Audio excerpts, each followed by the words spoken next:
Meeting will come to order. The regular commission meeting of the City Commission for Tuesday, February 28th, 2023 will come to order. Please join me in silencing your cell phones.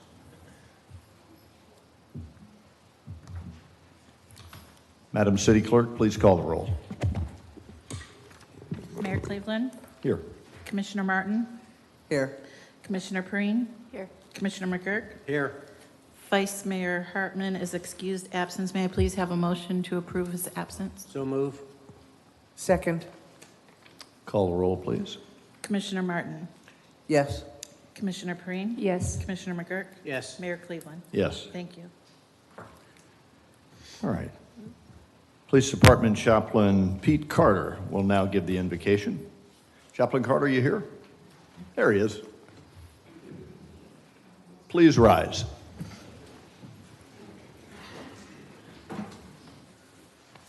Let us pray. Most holy and gracious and kind Creator, we thank you for this precious opportunity to come now together to discuss those things that would help make our city better, to go over in our hearts and our minds and our spirits and our souls how we might make our futures brighter. We ask now that you would be in our hearts and our minds and our souls, that we will make only those decisions that will be beneficial to all, those decisions that would uplift each and every one, those that live here, those that visit here, those that just pass through this way. May they find this a place of love, peace, and joy, one in which they look forward to returning again. Continue to be in the hearts and minds of those who serve. Protect them as they go. Bring them home safely each night so that we might continue to go and do all that we can for this beautiful city we call New Smyrna Beach. It is in your matchless name we pray. Amen. Amen. New Smyrna High School student Wyatt Luttrell will lead us in the Pledge of Allegiance. I want you to know that Wyatt is a junior at New Smyrna High School. He's an avid skateboarder, videographer, skate park advocate. He is also a content creator on social media and manager for Razorfish Boards. Alrighty. I pledge allegiance to the flag of the United States of America and to the republic for which it stands, one nation, under God, indivisible, with liberty and justice for all. Thank you. Please be seated.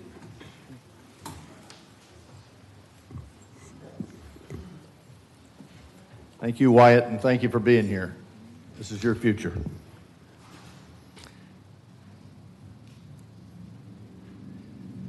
Announcements, City Manager, are there any changes to the agenda?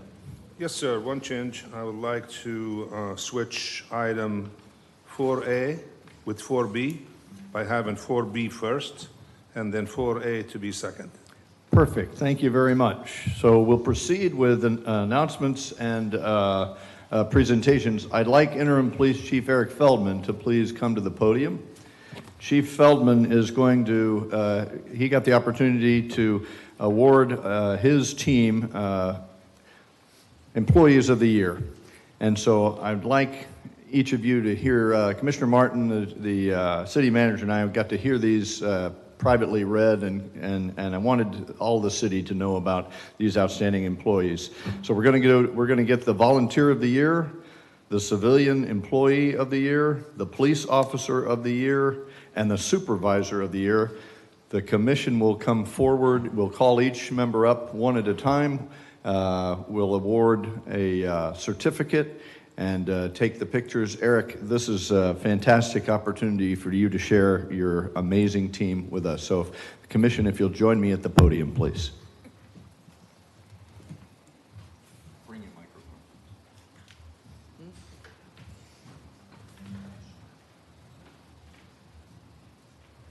Testing. All right, guys.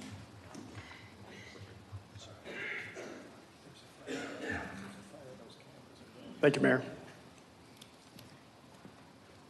I'd like to start with Police Department Chaplain Sheila Turner. Sheila, come on up.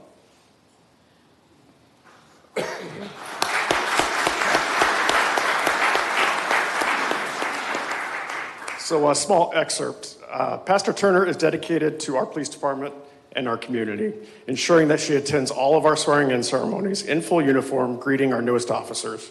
Pastor Turner's presence sets the tone for our department by demonstrating moral conduct, compassion, and decency. She provides spiritual support, insight, and encouragement to officers who seek help, and her association with our department is much appreciated. Thanks, Sheila.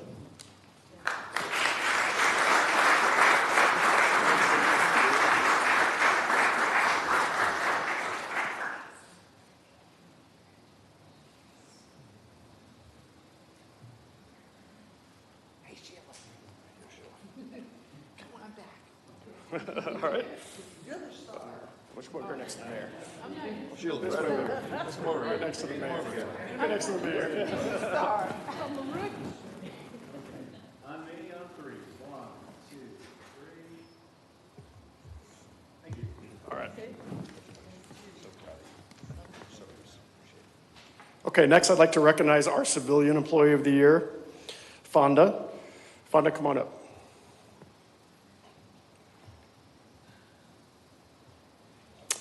Fonda has been our victim's advocate for 4 years. However, when her partner, Donna Z., resigned in July, Fonda had to do a two-person job until that position was just recently filled. Due to a lack of qualified candidates, Fonda has been working by herself many days for long hours, ensuring no task fell behind. Fonda also kept our grants active, satisfying all of the requirements to maintain funding. Fonda's dedication to our department and to the citizens of our community is greatly appreciated. Thanks, Fonda.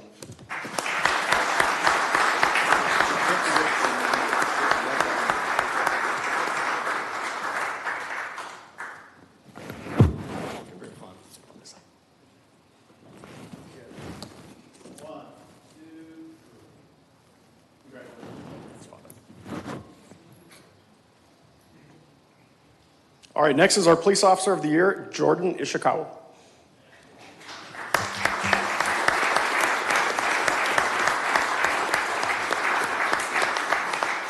All right, Jordan.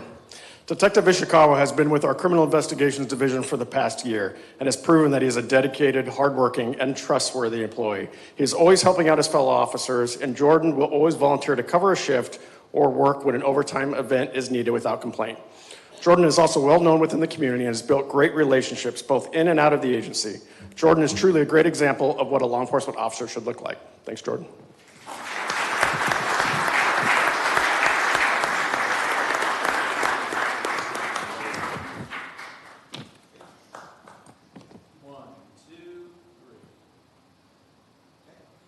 Thanks, Jordan.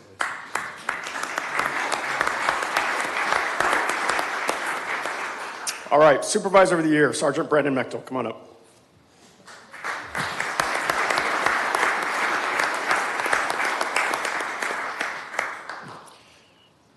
All right, Sergeant Mechtel is recognized by his supervisors as appreciative of the men and women he supervises. He is considered a good listener, reliable, ready and willing to provide guidance or support. He leads by example and has inspired others to be the best that they can be. His peers stated that he is a well-respected leader and a dedicated member of the police department. Sergeant Mechtel has embraced the responsibilities that came with being not only a police sergeant, but a leader. Thanks, Brandon.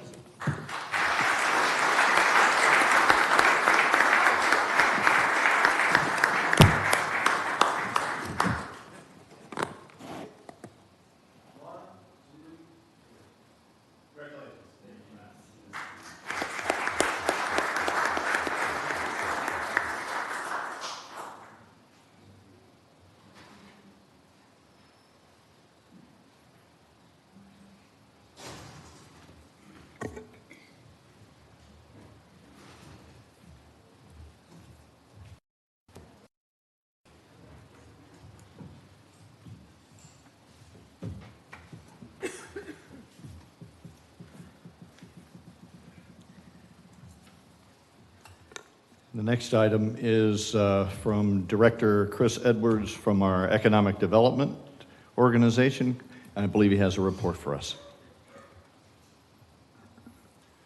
Good evening, Mayor, City Commissioners.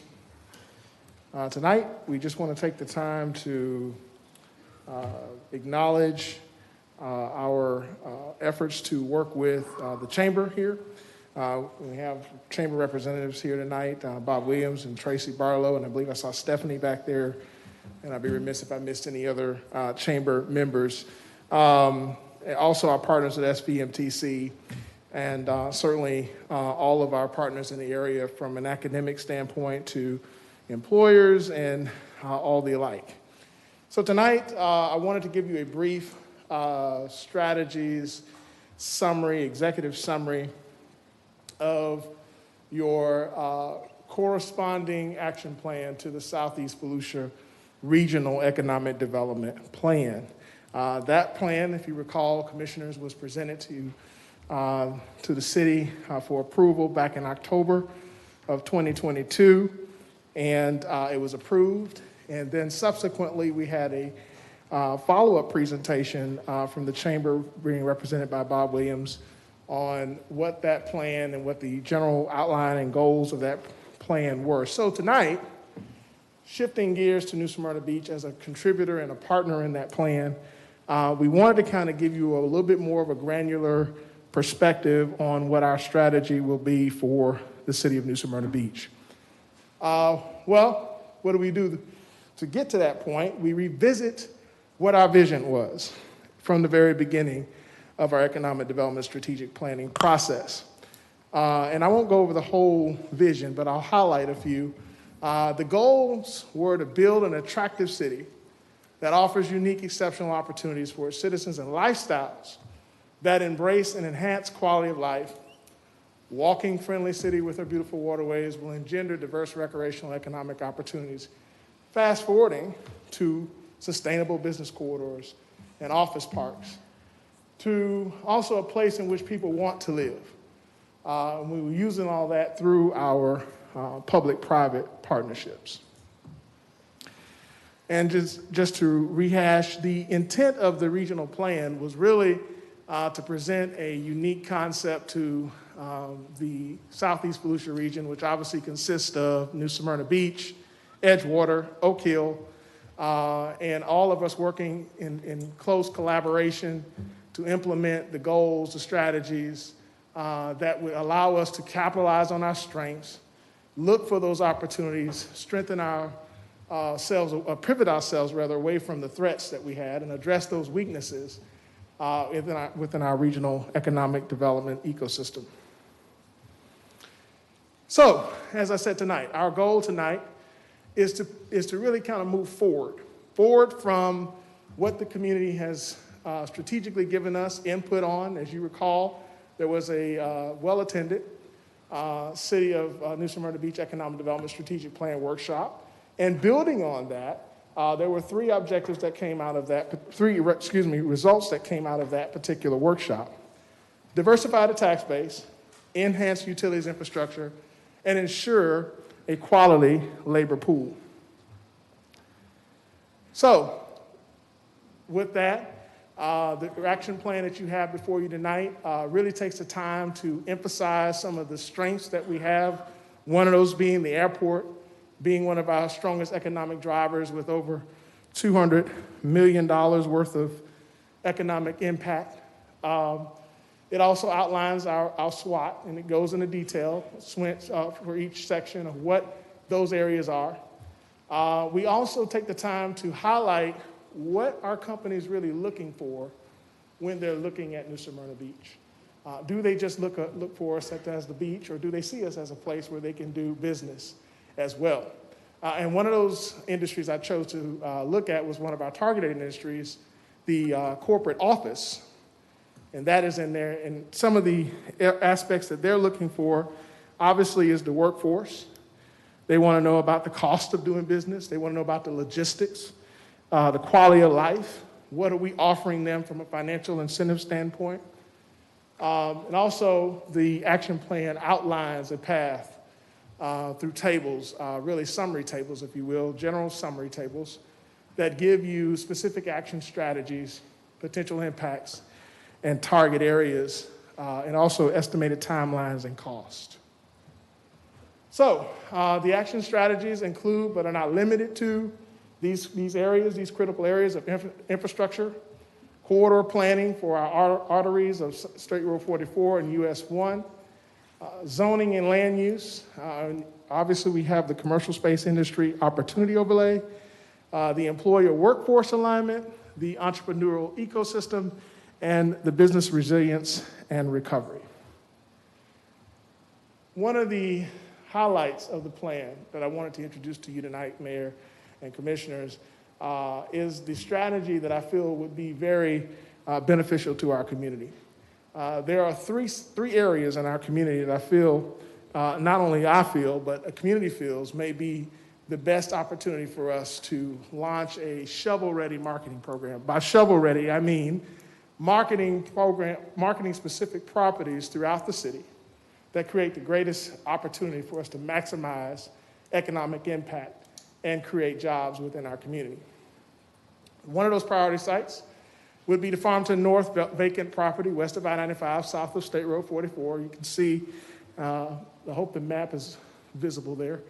But there's a larger map in your plan, but that gives you an idea of where those particular, that park that we would look at, the master plan and multi-phased business park. That is the vision of our city manager. And of course, up to 200-acre shovel-ready site for a business park. This would be done through a public-private partnership. What we've done is kind of given you a scenario where you had a 500,000 square foot facility, you had a 1 million square foot facility, and we took estimated ideas of what it costs to build, average cost a day to build facilities is anywhere between $150 to $200 per square foot. And so we took that and did calculations to come to a 4-phase project. If I did phase 1 of a 4-phase project for a 500,000 square foot facility, it would be about $35 million. For phase 1 of 4, for a 1 million square foot facility, it would be about $60 million. And also would like to highlight that with that, you will see to the right, there is an image of the Williamson Boulevard extension, which is a thoroughfare road that mostly has all of the approved of right-of-way needed for that particular alignment. And that would be a critical piece to the park, in that it would give a tremendous access going north of 44 and over State Road 44 south into the new business park. Now, again, when you talk about a business park is going to require environmental due diligence, topographical due diligence, all the aspects that you would take to build a project, considering the wetlands that are there, considering what the current use of that property is, what the current zoning of that property, what the current future land use. There's many things that would come into play. Obviously, one of the things that we want to do is develop a detailed infrastructure plan that address the housing needs, the transportation needs, the utilities needs, and that number that you see, those numbers do account for some of the utility cost, but without a concept plan, which we are working on with the private owner in a partnership to develop a concept to get an idea of what a potential park might look like. Also, we would conduct a market analysis and feasibility study. The market analysis would define the intersection of supply and demand that would create a market for the uses that we want to see here in New Smyrna Beach. Our target industries, for example, aviation, aerospace, healthcare, manufacturing, and obviously funding sources such as Florida Development Finance Corporation, industrial revenue bonds, DOT, EDA, property owners. You're talking about many different funding sources for this particular multi-phase master plan business park. I will give you a very tangible example. More recently, we've had a company that has expressed interest in our community, code name, we have to operate in codes through Statute 288. But generally, this is a company that's looking to manufacture drug treatment products and looking for about a 20-acre site with a $150 million investment, an average of $88,000 and over 1,000 jobs. Sounds good. So that is something also that we're looking at, companies like vertical takeoff and landing companies that are producing different product. And obviously we have our in-market projects that are going on. We're all aware of I-4 Logistics Park off I-4. Space Coast Industrial Park. Out of market, we have Ocala Marion County Commerce Park, Park 295. These are all trends across the state of Florida, recognizing the targeted industries that the state is most attractive to. Of course, this is another priority site, 507 South Myrtle, and that site in general presents another unique opportunity for the city. Adjacent to the railroad, adjacent to a rail spur, obviously near the local schools in our community, that presents a unique opportunity as well. The airport, the industrial park, the airport vacant properties also present another opportunity for our shovel-ready marketing program. So, to summarize, infrastructure plan, we would want to prioritize those 3 sites, as I mentioned, as the greatest advancement for economic impact and job generation. Evaluate the traffic road infrastructure that we will need, and that means Williamson Extension, that means Mission Road, that means South Myrtle also, because that road will also be impacted by the 100-acre land near the railroad. Corridor planning for State Road 44 and US 1, zoning and future land use, employment workforce alignment, and of course we will continue to work with our partners to do job fairs and other workforce training opportunities. We will introduce, one of the new things that I wanted to introduce was a competitiveness report. Who are we benchmarking? What communities are like New Smyrna Beach that we can benchmark? And how can we measure our successes along the way so that we know what we're actually competing against? The other aspect I want to introduce tonight is our youth employment training initiative with partnership with CareerSource and Eckerd Connect. We believe that there are some opportunities to partner with those and maybe do a pilot program here in the city that would allow us to move that project forward and that initiative. And then obviously the entrepreneurial ecosystem, continuing supporting that. And of course, in response to what we have been through as a community with the storms, doing more of a business resiliency plan that is incorporated as well, and working on that to ensure long-term economic sustainability and growth. So next steps. We want to work with the Economic Development Task Force, Chamber, SBMT, Volusia County, all of our partners to refine this draft plan. This is a draft plan, I emphasize that tonight, but it's also an opportunity for us to get your valuable input. It also scheduled the next regional economic development joint meeting among our cities and general stakeholders. And that's it tonight, commissioners. I tried to be as concise as I could, but a lot of material to get through tonight. I'm open to any of your questions. Thank you, Chris. Director Edwards, you do a fine job, and we're delighted to have you here and in partnership with our city. Any commissioner have a question or comment for the director? Well, I just had 2. Have any of the economic development priorities or methodology changed in response to Ian and Nicole? Yes, and I would say that how, Commissioner, obviously the resilient side of things, I feel like we need to incorporate that in a little bit, more aggressive way, and I think that's going to be absolutely a priority for us. Good. And the other one is reading through this, we all know that education and arts play an important part, but I didn't notice that either of them had a seat at the table for these discussions. Mm-hmm.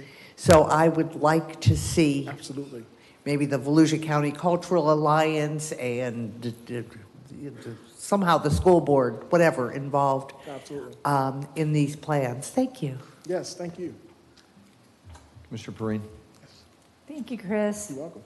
The diversified tax base, music to my ears. I appreciate your program. Absolutely, thank you. Commissioner McGurk. Thank you, Chris. Appreciate the presentation. Most of the property that you just listed, the top 3, are privately held. Are we actively engaged with these property owners, or is this too early? Where are we at with those property owners out? We're in early talks with the Farm to North through their representative, Glenn Storch, and that's where we're getting the concept plan hopefully being provided to us. And then, of course, we're talking to Mr. Silvestri about the 100 acres on an ongoing basis. That property is actually one of the properties that is of interest to a lot of these companies because of its proximity to the railroad. So yes, to answer your question specifically on the private properties, we are working with those properties, either their agents and/or representatives. Great. Good to hear. Thank you. Yes. Thank you, Chris. No questions. Appreciate it. Thank you. Thank you. If you are a member of the Chamber of Commerce or a board member or on the Chamber staff, would you please rise and be recognized? Thank you very, very much for your service. Thank you. Ladies and gentlemen, welcome to the city's business meeting. This is what we do. You've just witnessed a regular occurrence here at the city business, or the city commission meeting, where we do the work of our city.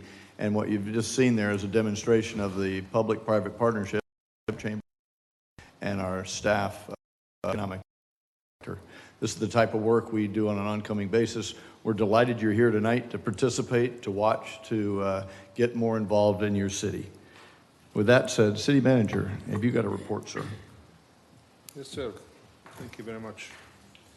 I'm going to start off by just giving you a quick update on the hurricanes Ian and Nicole. Obviously, the damages on the beach, it's still like a limbo between the county, the city, the DEP, and other agencies. So we're still working with Volusia County, trying to address some of these issues in terms of the sand to protect some of these properties, as well as seawall construction.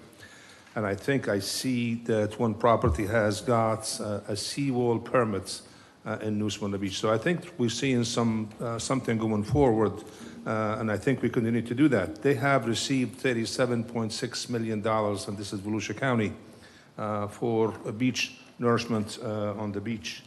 Also, staff attended the hazard mitigation grant program at the Emergency Operations Center.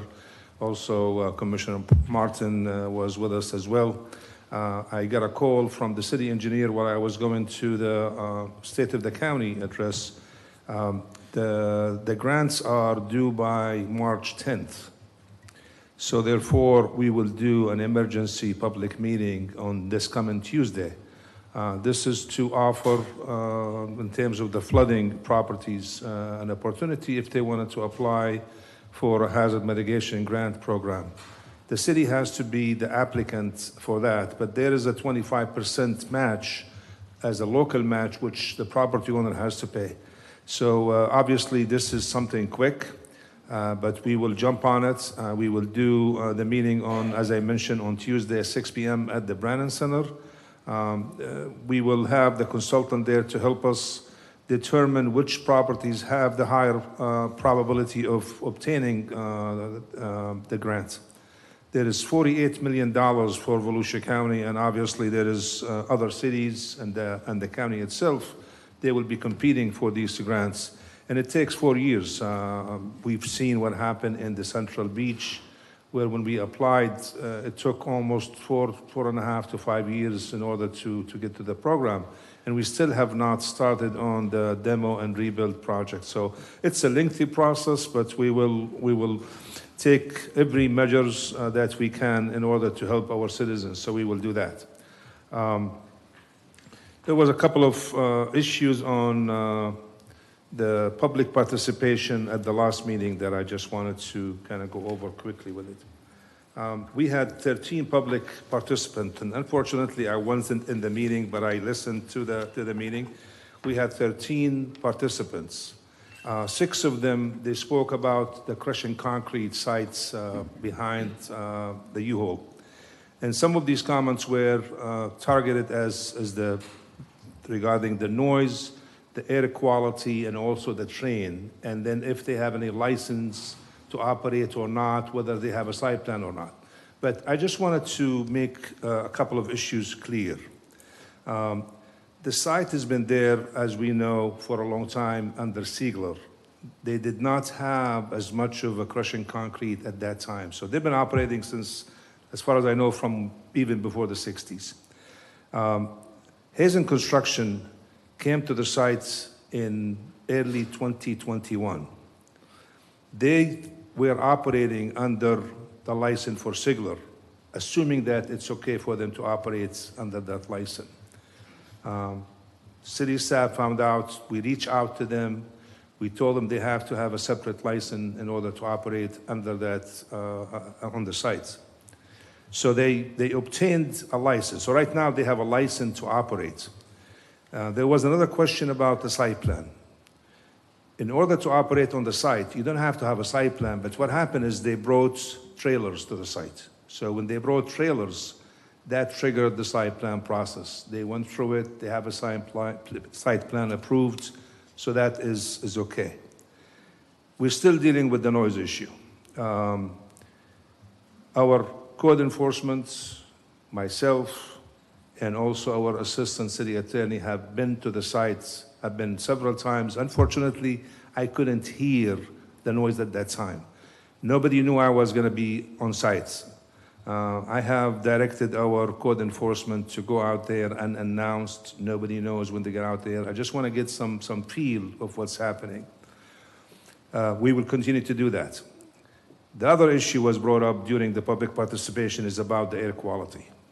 We have done some testing in the beginning, and I'm going to do another testing with a different company. Some of the residents, they said this company, they did work for Hazen. So I'm looking for another geotechnical company to do the testing rather than Universal. I have a couple under continuing contract, so I will be able to do that. The other issue was about the train, that the train is being stopped just for the crushing concrete. It happened 3 times that we went out there. 2 times was the code enforcement officer went out there, and 1 time the assistant city attorney actually followed the train to see where did it stop. And it just happened, those 3 times it didn't. But I'm sure that the train stops at that location. It just happened that it's not all the time as everybody assumes it is.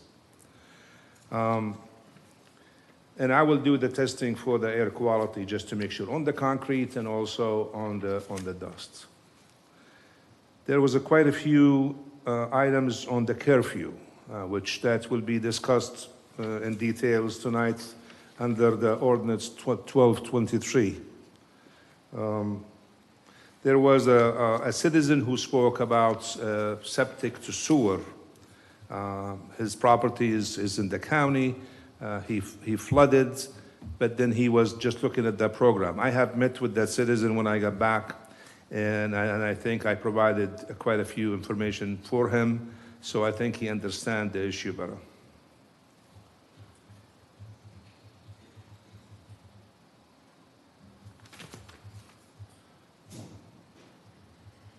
And then also there was an item on Bushale Island parking.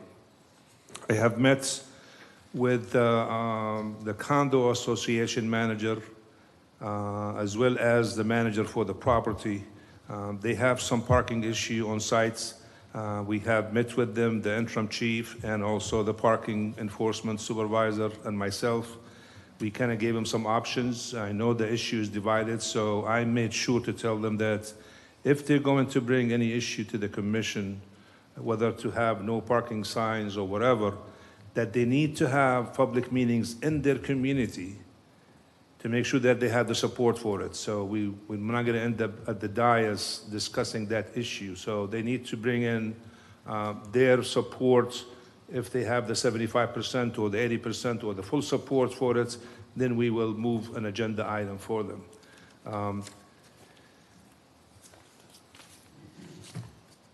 We have the noise issue on Flagler. I have met with a resident who lives behind the avenue. Obviously, he's got some issues with the noise. We met, and Commissioner Martin was in attendance.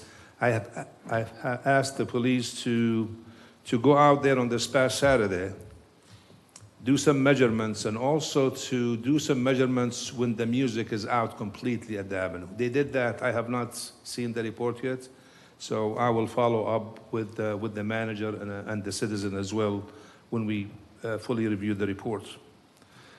In my report, there is the financial report there is the CIP report, the capacity metrics from the utilities, and also the CIP and the strategic plan reports. So if you have any questions, I'll be more than happy to answer the questions. But before I do that, I would like to introduce our Development Services Director. He's with us tonight. He started yesterday. His name is Shane Corbin. Shane, would you stand up, please? We welcome Shane. Shane has quite a bit of experience. He's a former city manager in Atlantic Beach. He's a planner by trade. He has a bachelor in biology. He has a master in urban planning and also a master of public administration. He has worked at the city of Atlantic Beach. Also, he worked in Savannah. He works in Jeffersonville, Tennessee. He worked in Kentucky. So, worth of experience, and we welcome Shane to our development services, and we will have our planning manager starts on April the 3rd, and hopefully we will have a full staff in development services so we could move into some other fun stuff. So with that, I'll be more than happy to answer any questions that you might have. Any questions from any commissioner? Thank you, Mr. Rashadat. Appreciate that. Shane, welcome. This should be pretty slow around here for you. No problems. So you should enjoy your easy ride here. We're very excited to have you, needless to say. Oh, Mayor, I'm sorry. I forgot one thing. I wanted to have the interim police chief to give you a quick report on the spring break preparation. If you recall, last year, we had quite a few issues as a result of the spring break, so he's going to give you a quick brief on the preparation. Really good. I see the cameras going nuts. They don't want to miss this. So, Eric, you can go ahead and speak into the microphone in front of you there.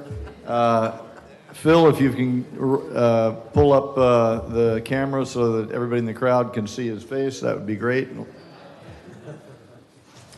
There, almost.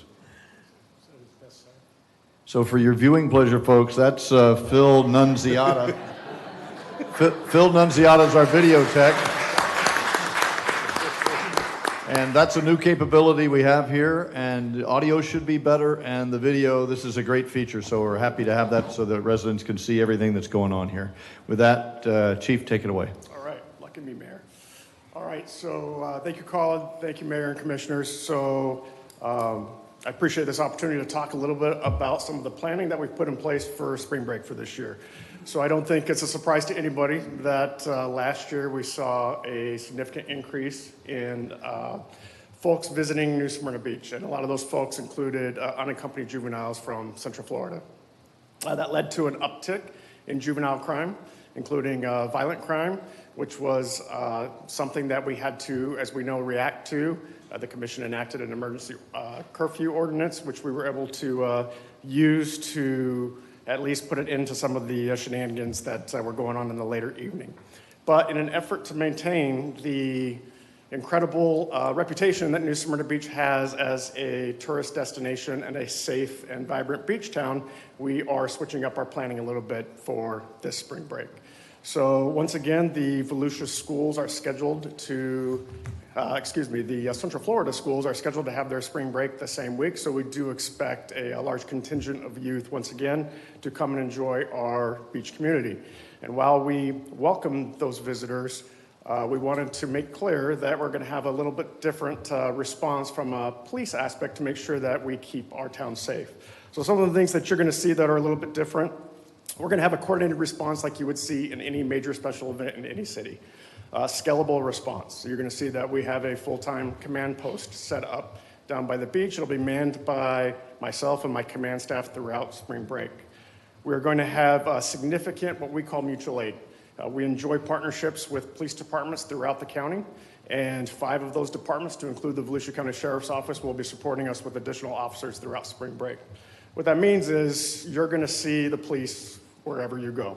From the time you get off of I-95 and you proceed eastbound on 44, we'll be watching and enforcing traffic laws, noise ordinance, etc.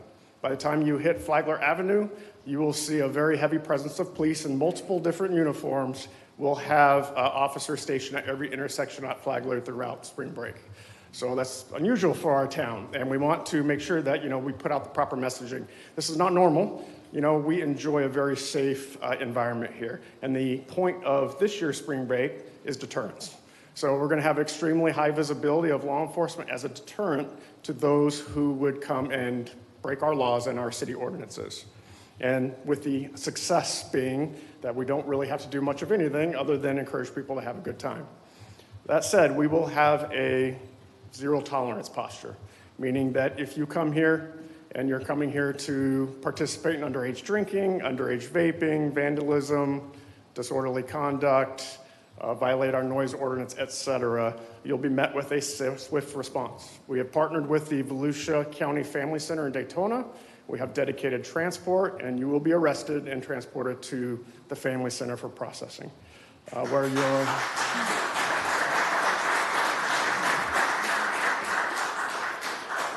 your parents will need to come back to pick you up and take you home. Some of the technology that we're doing something a little bit different this year. I was down there last year, and listen, 95% of the kids, regardless if they're from Volusia County or Central Florida, are respectful. They're there to have a good time with their friends, and again, we welcome them. Our goal is to separate those that are not here just to have a good time. The perpetrators of a lot of the crime that we saw last year. So we're adding some technology. So when you come down Flagler Avenue and you see the Flagler Beach lot, you will see our command post, and you'll see a high pole with a bunch of cameras on it. That's because we'll be monitoring throughout spring break all of the crowds both on the beach and on that section of Flagler Avenue. Our criminal analysts will be watching. They're able to manipulate those cameras to point out to the officers on the road who the problem children are so that we can swiftly engage that and remove them from the crowd. We've partnered with Volusia County Beach Safety. They will be ramping up their patrols as well. And you will see us down on the sand, which is normally we leave that to our partners on the beach. But for special events, you'll see us down on the sand helping them. And then once it gets dark, they will come up and assist us as needed. Again, I just want to reiterate that this is a deterrence posture, right? We don't enjoy having to put out that sort of a police presence, but the entire priority this year is that we maintain that safe environment for everybody that wants to come and participate. Something that we're going to be doing a little bit different too is this static posture. You don't usually see that. Usually you have to call the police, and the police respond, and by that point, those people have moved on, and we have to chase them down and figure out what happened, interview witnesses. The point this year is you can look out your business, or as a citizen that's on Flagler Avenue, you can just point to a police officer and ask for their assistance, and we'll be able to immediately respond. We've also started something new to where we've created communication between our businesses on Flagler Avenue to include Canal Street and the surrounding areas directly to the command post. So they won't need to go through central dispatch. They can contact us directly, and we will self-dispatch officers to get them there much quicker. The idea being that you're not going to be able to find a place to go and drink or vape or do other things that are not good for the juveniles, right? We want to create an atmosphere where they don't make those mistakes, where then we have to, take enforcement action. We will still have roving patrols, and we'll be able to respond as needed, and we'll still have full staffing for any calls throughout the city that come in during spring break. So that's what I have. I know that the curfew is a topic, but that is later in the agenda, and I'll be happy to talk about that at that point tonight. Thank you. Thank you very much. Appreciate that, Chief. So before we move on, public participation, to speak for the curfew ordinance, would you please just raise your hand? Okay, you're going to get the opportunity, put them down, please. You'll get that opportunity in a later section. There'll be public participation in that section. So what we're going to do now is go to the general public participation. So if you're here for the curfew comments, please save those. We'll read the ordinance. We'll have a robust discussion about it, and then it'll be voted on tonight. So please save your comments for that. Right now, I'd like to welcome those that have an interest in telling the commission something, explaining a concern they may have, a praiseworthy comment, an interest item. This is a monologue. This is your opportunity to come up and let us know what you think and what you feel. It's not a dialogue. We won't be answering questions. Please listen to me. We will not be answering questions. So hear me, I know you're preparing what you're going to say. We will not be answering questions. The city manager is taking robust notes. As you can tell, we give feedback the following meeting about what you might have. He might want to, you might want to take his card on the way out and let him reach out to you personally to answer some, if you might have a question. There's a timer box up here with lights. It'll be green for the first 2 minutes, yellow at the end of the 2 minutes, and then red at the end of the 3 minutes. Please be mindful of that and be respectful of the other speakers. Please, no applause, no jeers or cheers. It's a business meeting and we want to conduct it accordingly. Is there anyone who has a general public participation comment they'd like to make? Please come forward. Your name and address for the for the record, please, ma'am. Good evening, everyone. I am Pam Eisen. I live at 624 North Riverside Drive in the beautiful Riverside Garden District. I am here tonight on behalf of the Southeast Volusia Chamber of Commerce. I am the incoming president, and I just wanted to let the commission know that the chamber has an ongoing commitment to have a member of the board at each and every city commission meeting, whether it be New Smyrna Beach, my hometown, Oak Hill, or Edgewater. Thank you so much for your service. Appreciate that. Thank you, ma'am. Yes, ma'am. Please come up. Name and address for the record, please. Good evening. I'm Linda McGrath. I live at 302 Beachway Avenue, and I was thrilled to hear the police chief speak about what he's going to do for spring break. However, I'm here to discuss what he's going to do for the weekend traffic on which we talk about every single year. Every single year this issue comes up, and nothing has been done. And if you looked at Peninsula Avenue and Crawford and Beachway this weekend, starting with President's Day, you would know that, God forbid, there's an emergency because nobody can get there. You can't, if you're heading south, you're stuck because it's backed up all the way back to Kirkland. And if you're heading north, it went all the way back to Hillsborough, or further, I think. So you couldn't even get around. So if you lived north of that, people were going around the traffic. So you're heading oncoming traffic, and something should be done. I know that we turned over the beach to Volusia County in the 90s. I think that was a big mistake, and there's nothing we can do about it.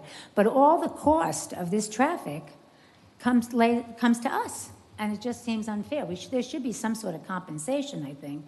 I think that the police, what we have to do is have police out there to monitor some of that traffic, because at least they would be able to stop them and let some emergency vehicles or people get by to get to their homes. Crawford, see, I think you have to communicate with the county about this. They made Crawford a annual pass entry only. And what has happened is Crawford was empty. No, because people were still buying the passes. So the other spots where they were buying the passes were backed up. Perhaps you could suggest to the county, I don't know if you have a liaison with the county, but suggest that they sell the passes someplace else, online. So basically that's my issue, and I hope that for the future we can monitor some of the traffic. Yes, ma'am. Thank you. Appreciate those comments and your southern accent. Please come forward if there are more speakers.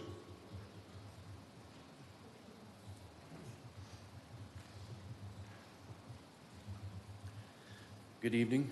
My name is Brian Weatherby. I'm with Yellowstone Landscape, and I wanted to comment what's on the agenda for the right-of-way maintenance contract this evening. I wanted to ask you to please take a close look at my proposal versus our only competitor during this process, Vertico. Is the city ready to spend $96,156 per year more for grounds maintenance services that we currently maintain? That equates to several $100,000 worth of work that can be spent more per year from the city. So I have a deep concern for that for the residents of the city here. Please keep in mind when looking at the data you have that we reduced the contract $14,260 from an area that was sold just a few years ago. So I think the gap is larger than what you're seeing. When we downloaded off the website, it appeared that the gap was much shorter, but if you take the numbers, you take the analysis, it is the $96,156 more than what we are proposing to the city. So please, if you would consider looking at that closely. We've had a solid partnership over the past 7 years. We've had no write-ups. I feel like we've been a great partner and a great vendor for the community. The one last thing I have is I believe there's some inconsistencies in scoring. So I'd ask you again, please take another look at this. And I respect the decision that y'all make. And I thank you for everything that you guys have allowed us to do over the past 8 years. Thank you. Thank you so much for your comments, sir. Yes, ma'am.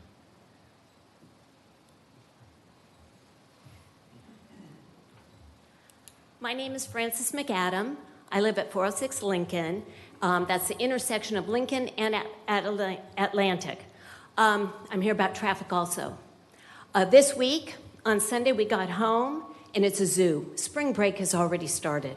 It's here. We need a stronger presence to monitor these streets, to be able to control traffic so we can cross Flagler, so we can get through. That's one issue there. The other one was we had a travel bus show up down Lincoln Avenue this week. On Sunday, she pulled into one of the yards, and we alerted her that this is private property, and she said, well, where am I going to put the bus? She had a full-size bus, and she proceeded to unload her busload of people because they wanted to go to the beach. I don't know where where they got picked back up, but that's what's going on our neighborhood streets. It's just sand, it's just shells, it's our yards, it's our property. And you know, if something happens to any of these people on our property, Dan Newland is going to be there on my door, and I can't afford that. This is an issue that affects all of us on Beachside. We have a particular unique situation there. Our population quadruples on just a weekend. It starts Friday and it goes all the way till Sunday night. I just ask that you readdress it. We have offered to let you sit there. You could park a police car in our driveway, but we need help over there. So thank you all for listening, and I have a spot in my carport if you want to watch it with your own eyes and have video of the bus. So thank you. Thank you so much, ma'am. Appreciate your comments.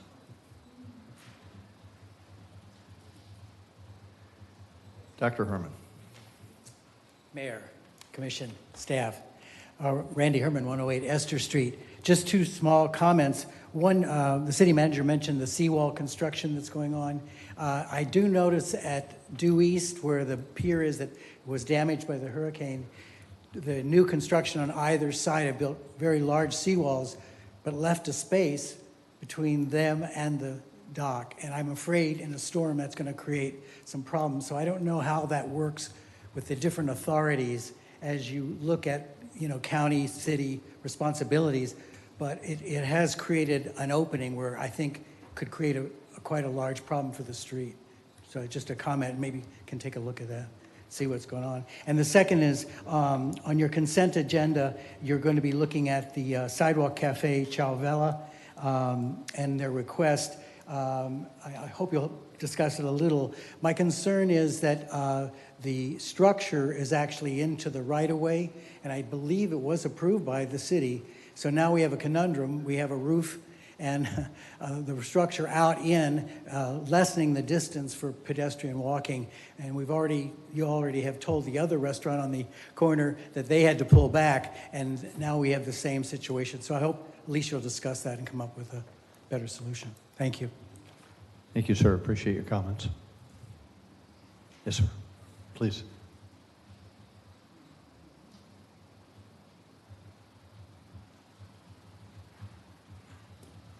Good evening. My name is Jack McGrath, and I live at 302 Beachway also, with that lady who spoke a short time ago. What I'd like to point out is my fear regarding the ripple effect that has been happening in the village since a mayor who no longer lives in the area was here, and a lot of activity was expand, grow, make the place work better. Now, we just heard a presentation regarding the CRA, and that concept, very good. You have to have a marriage of business, and you have to have a marriage of community, and you have to protect all of these things are very good. And who has to decide the ripple effect? You do. The ripple effect of adding another 1 million square feet of something, 500,000 square feet of something. What exactly do you think the parking people talked about a short time ago? What is the base regarding the upcoming concern for overcrowding on spring break? The mission statement of the city says we want to make sure that we continue to maintain a place where people want to live.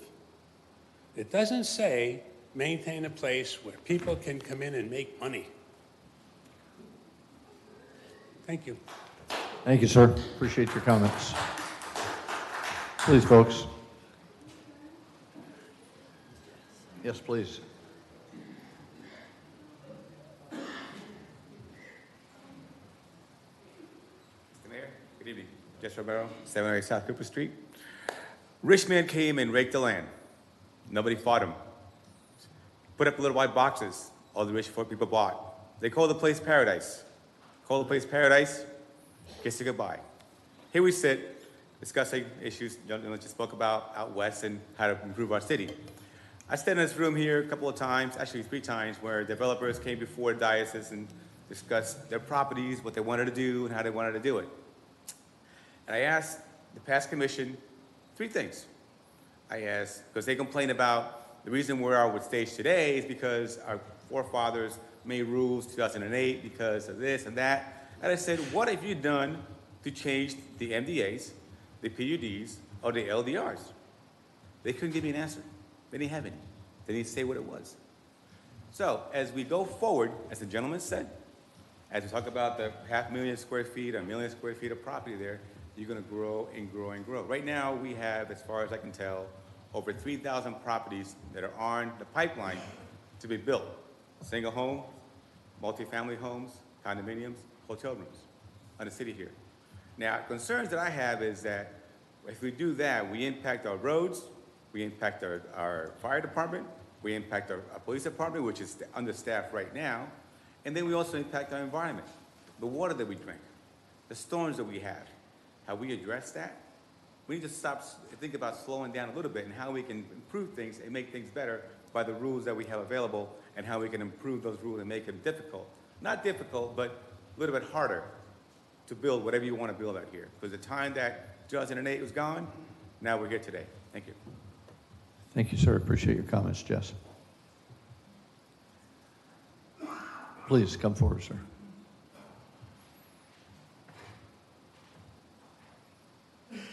My name is Taman Loring Smith. I live at 414 Florida Avenue. And I'd just like to mention this very chambers that the family is named after moved off the beachside 3 years ago because of what has happened over there. Just want to let you know that.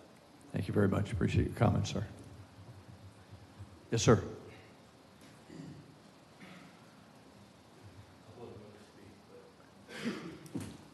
Can't stand it, can you? P.J. Warner, I own 323 Flagler Avenue, which is in the heart of all the problems last year. And I was one that spoke last year about I was assaulted. I was spit on.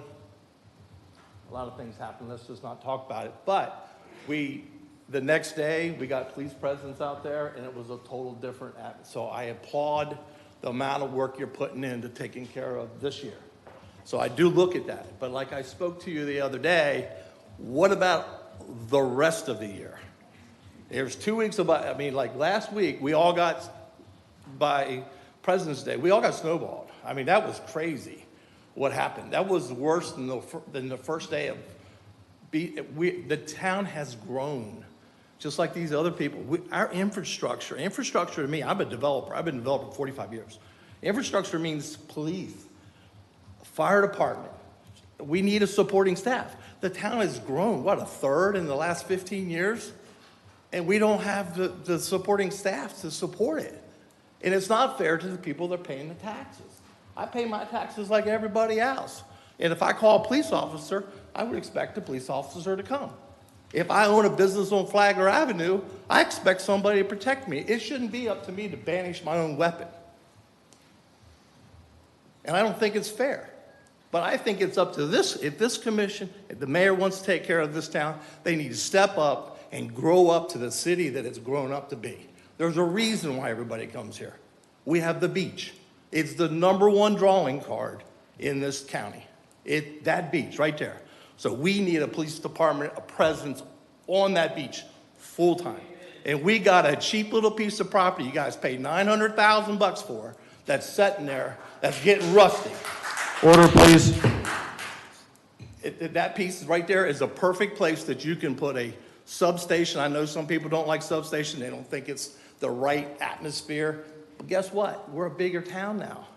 You go to any beach up and down this coast. I do. And there's a police substation right there by the beach. That's where the activity is. People are coming in from other areas, and you're not going to get, hey, they're here for 2 days. They're partying and having a good time. We do it. That's all I got to say. Thank you, PJ. Appreciate your comments, sir.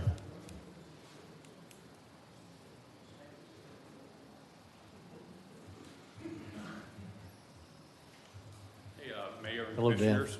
My name's Dan Rokier from 320 Florida Avenue, and I just want to build upon some of the comments that Khaled had made earlier about the noise complaints on Avenue at Flagler, and really show what can happen when the residents and the city work together to solve a problem. And so for those of you that aren't familiar with Avenue on Flagler, it's the new restaurant that opened above Flagler Pizza. It's got the 3rd floor open air bar, which has been incredibly loud since they've opened in August. So I did meet with Khaled and the city manager and the city attorney and Chief Eric Feldman as well. And it wasn't just me, it was 40 residents who signed a petition asking to make some progress and some change. So the good news that I'd like to point out is in the last week, they were warned on a Saturday for the noise ordinance. They were cited on a Sunday, and they were cited again on a Tuesday. And it's really because of the good work that the police department's done, the work from you, Eric, the work from you, Sergeant Mechtel, and from the community coming together. So are we past the problem yet? No, but we've made a heck of a lot of progress, and it's just come from the city working with the residents and showing that the residents can make a difference and work with the businesses. So thank you. Thank you, sir. Appreciate your comments. I saw one other. Yes, sir. Mr. Sather.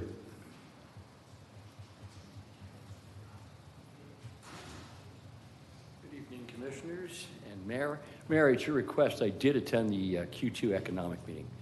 I'm looking at the length of the agenda this evening, and I'm going to do something that's not characteristic, to be very, very brief.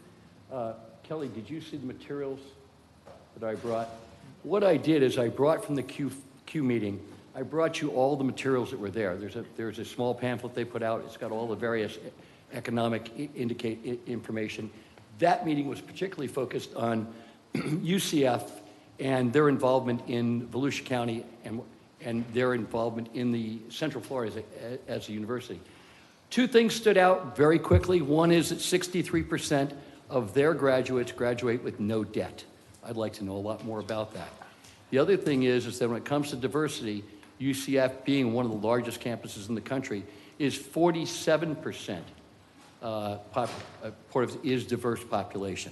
I'm going to leave it at that. You've got the information. All of you are astute enough to look at the information, learn more about the Volusia County from it and its economic condition. I'm going to leave it at that. Just wanted to bring you the information. Because I saw your agenda tonight, and if I were to sit and do what I was thinking of doing, it wouldn't be appreciated. Anyway, thank you very much for the opportunity, and I will continue to attend the quarterly economic summits and bring you the information. Appreciate your service. Thank you, sir. Appreciate your comments.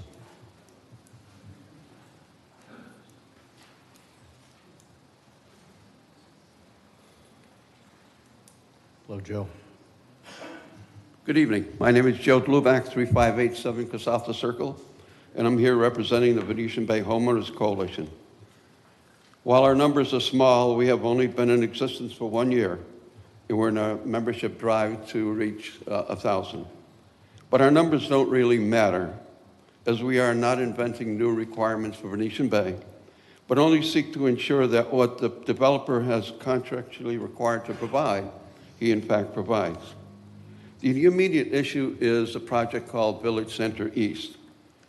First, an MMU has been signed between the city and the developer, and we were invited to participate in that. And thank you for an open government policy. The topic for me today is the architecture for Village Center East, the subject of recent emails that you have received. It is clear, the MDA is clear, and the architecture in the town center must be consistent, in tune with the adjacent structures. The developer seems to have chosen the Messina Apartments, which are a block away and which look more like high-end college dormitories.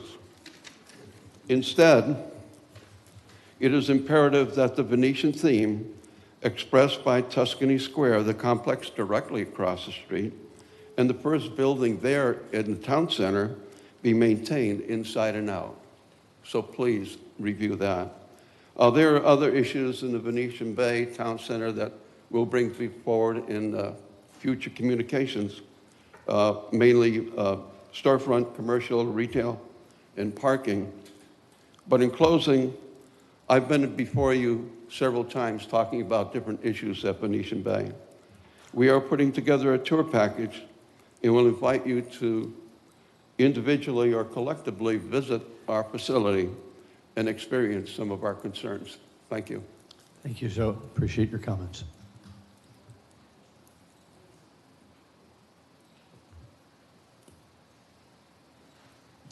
My name is Luke McKinney. I am the pastor across the street at First NSB, a family church, also known as First Baptist Church. We've had over 100 years of ministry in this community, and I'm thankful that I've had the privilege to be the pastor there for almost 15 years. And our mission, as we've communicated over and over again, is to make disciples of Jesus Christ. We believe Jesus Christ is the only Savior, the only hope, and we are committed as a multi-generational church family to the next generations. And I know that one of the topics of consideration tonight does touch on the next generations. I don't have an opinion on that specific discussion for tonight, but I will just tell you a little bit about what we do as a church in our commitment to the next generations. We have not just a presence on our campus at 200 Faulkner Street. Wednesday nights, we have many students who come out for our Awana Children's Program. Thursday nights, we have middle school and high school students who come onto our property. We also have other events that happen throughout the year, special events for teenagers in particular. We're also invested in the community. We go to Chisholm Elementary School on Tuesday afternoons for Faith Quest. It's an after-school Bible club that children have to have parental permission to be a part of. We rent the space. We're at Reed Patillo Elementary School on Wednesday afternoons. We're very active in the New Smyrna Beach High School FCA huddle. That huddle attracts regularly over 100 students. Probably free Chick-fil-A helps to attract some students, but we're thankful for the great ministry that FCA has that we're very much a part of on the campus of New Smyrna Beach High School. And we're also part of the huddle for FCA at New Smyrna Beach Middle School. So just want to share with our mayor, our city commissioner, city staff, and all the residents here today that First NSB, a family church with over 100 years of history in this community, we are committed to this community. We're invested in this community. We love this community. We're a multi-generational church family. We're committed to the next generation, and every single teenager, every single person in this community of all ages is always welcome at First NSB as we seek to make disciples of Jesus Christ. Thank you for your time. Thank you, Preacher. Appreciate those remarks. Thank you very much. Appreciate those. Mr. McKenna. Good evening, Mr. Mayor, commissioners, staff. David McKenna, 216 Normandy. I live on Beachside, and like some of my fellow residents that live over there, this last weekend was utterly chaotic when it came to trying to get from point A to point B with a traffic issue. The one thing that I'd like to just perhaps suggest to the commission and to staff is I wonder if there's a way in which Canal Street business, Flagler Avenue business, and by the way, I support our local business, so you all know that. But I wonder if there's a way in which we can come together as leadership across the board and look at our schedule of events to try and say at some point, okay, we have to cap this. You know, like anything in life, there's a limit. And we seem to be extending our limits significantly when it comes to traffic and parking in particular, where people come out of their homes that live on a residential area and there's people that are parking there that don't have any business parking there. There's got to be something that can be done to look at maybe down the road, and I looked at the consent agenda and there's probably 6 or 8 events that are looking to be approved. And hey, I love these events as well too, but at some point I think we have to consider where we draw the line and just say, you know, we can't approve everything. We can't do everything. It's just like life. You can't do everything. And for the sake of the residents that are here, that are paying taxes, that are bearing the brunt of that traffic and the parking issues, as well as all of the other things that go along with that, the burden to the police and the fire department, I would just like to suggest that maybe that's something that can be taken under consideration in the future. Appreciate all that you all are doing, trying to keep us safe, keep us moving forward. It's great, and thank you so much for the time. Appreciate it. Thank you for your remarks, sir. Pastor Pete. Good evening. Pastor Pete of the Bethel Baptist Church, New Smyrna Beach, Florida. 1407 West Enterprise Avenue. I wasn't coming up here until Pastor Luke came up here and did such a great job. Just throwing that out there. I was saving it. I tried. But I had to come up here because I had to offer the antithesis of what he said. Because I represent a church that we have limited funding. I represent a church where we're finding it difficult to get our youth involved. I represent a church in a community where we're struggling every day. And I'm out here beating these bricks, trying to get funding from the city, dragging and dragging, going from one person to one person, watching one person change over to the next person, and it's getting exhausting. And now I have to come here tonight and try to, hold my composure. I want to thank Val for putting up with me this week twice, believe it or not. I can't believe it. She got a little bit and came back and got some more. But she was really helpful in helping me understand that we have to work together. Not to give up, not to throw in the towel. Mayor, I got you on lock. I'm going to call you later. Randy, I don't know why he's trying to avoid. But anyway, seriously, we're a different culture in the West Side. And we've watched the West Side change. Okay, I live there. I currently live right across the street from my granddaddy. I live in a house where a lot of my cousins and relatives were born. And I know what the West Side used to be like, and I know what it looks like today. And I'm finding it increasingly hard after 16 years of being home that we're still running into the same roadblocks and we're still being told and given the same promises. I'm new, give me a chance. I've had plans, I've gave easements, I spent funds. We just walked around today and gave away $40,000. Yes, that's where we are. We like that kind of stuff. But we had to go somewhere else and get that grant, because we've been struggling. But we thank God that we finally figured out a way to go. I shouldn't have to do that. I was born and raised in New Smyrna Beach. I went off and joined the United States Navy. I retired after 20 years, 11 days, and I came back to my hometown to make a difference. And I'm struggling. And I'm struggling. And I'm tired of fighting. And most of you that talk to me know I was ready to give it up. I've told all of you that. I've wanted to quit. But I thank guys like Jason who gives us little ice cream stickers, and we come over there all the time. And we're doing our best. But unlike Luke, we don't have the resources. And we're scraping, and we're trying, and we want to see the West Side better. And we need your help. I'll be back for the protection curfew. Thank you for your time. Thank you so much. Appreciate the comments there, Pastor Pete. Anybody else for public participation? Seeing none, public participation is now closed. We'll move to the agenda. Does any commission wish to remove or discuss for discussion at a later time tonight an item on the agenda. Start with Commissioner Perrine.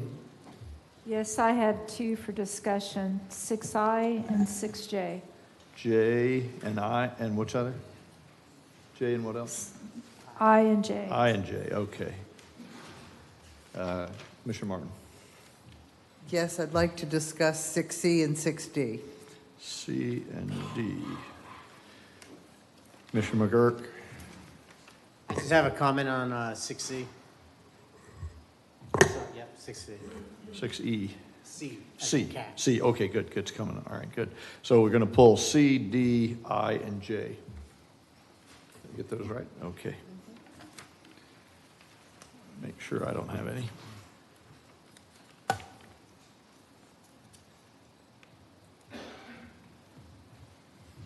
Very good. Okay, with the exception of 6C, D, I, and J, is there a motion to approve the consent agenda? So moved.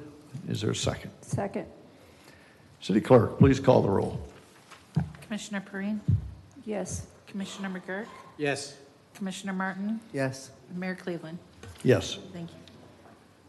So items A, B, E, F, G, H, K, L, M, N, O, P are approved. And I think now we're going to talk about those items that you just pulled.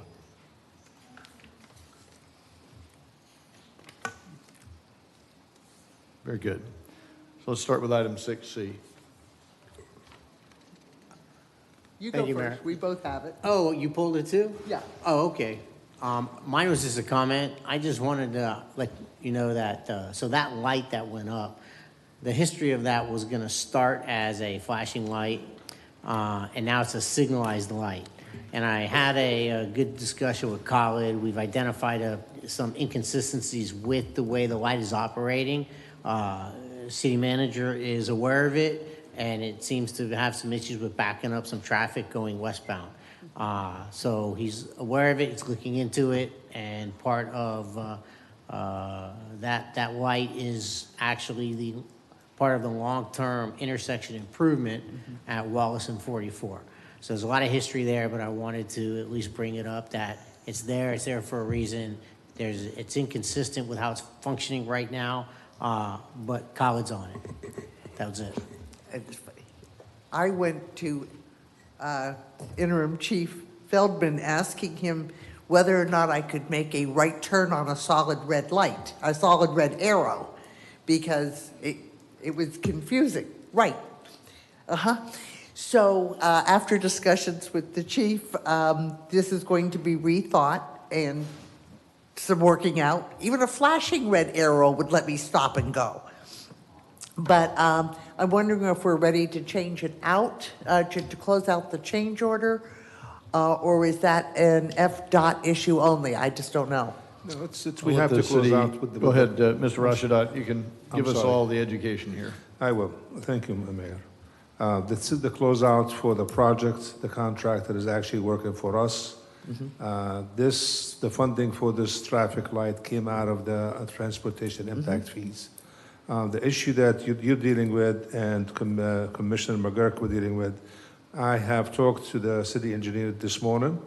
We will be reaching out to DOT in order to look at the timing for the signal.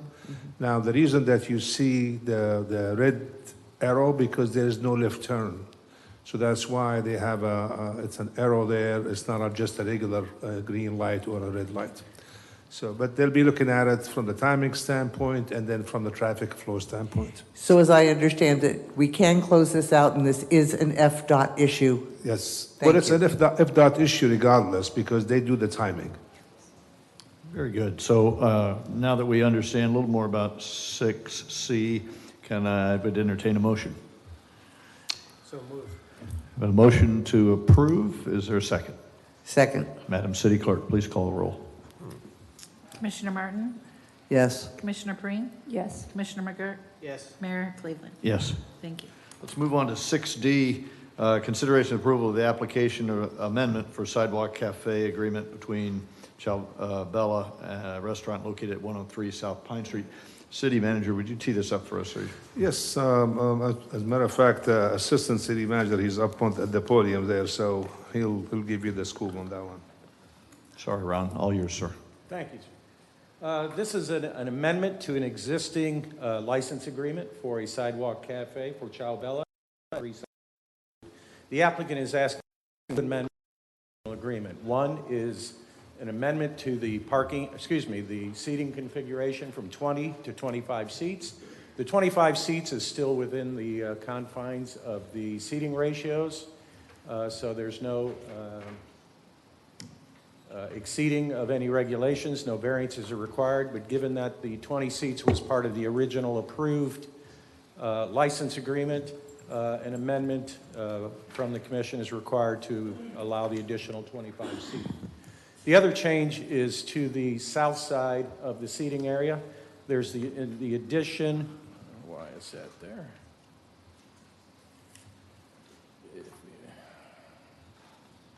Where's all this extra stuff coming from? There's been the addition of a board at the bottom of the floor and a railing above that board. The purpose for the board is to block water that comes in off of the street and the adjacent property into the dining area and into the front door of the restaurant. It is within the confines of the existing footprint, so there's no expansion of the footprint. This is just an additional feature to the delineated dining area that's already in place. One item of note is that the dining area, the permanent canopy that's in place was permanent since 2011. It's been current since 2011. If you note on the site plan, there's a 50-inch walking area to the front. Our code typically requires a 5-foot. This was approved under the previous license agreement. There is no change, but I'm just noting for the record that that condition will continue to exist under the amended license agreement if you approve it. Are there any questions for Assistant City Manager from any of the commissioners? Did the south side board and railing require a variance? No.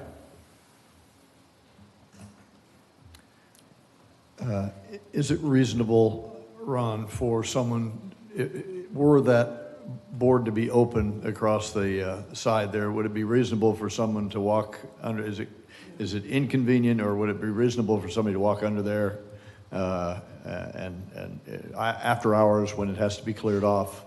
What's the likelihood it would be used is what I'm after. Well, obviously, it blocks the passageway through the cafe seating area. Were it But that's- open, though, would it? Excuse me? Were it open, would that be a likely place to pass? No, because the licensing requirement requires the passageway outside of the delineated seating area. So even if the cafe is closed, the public is still going to walk in the 50-inch area that's provided in front of there.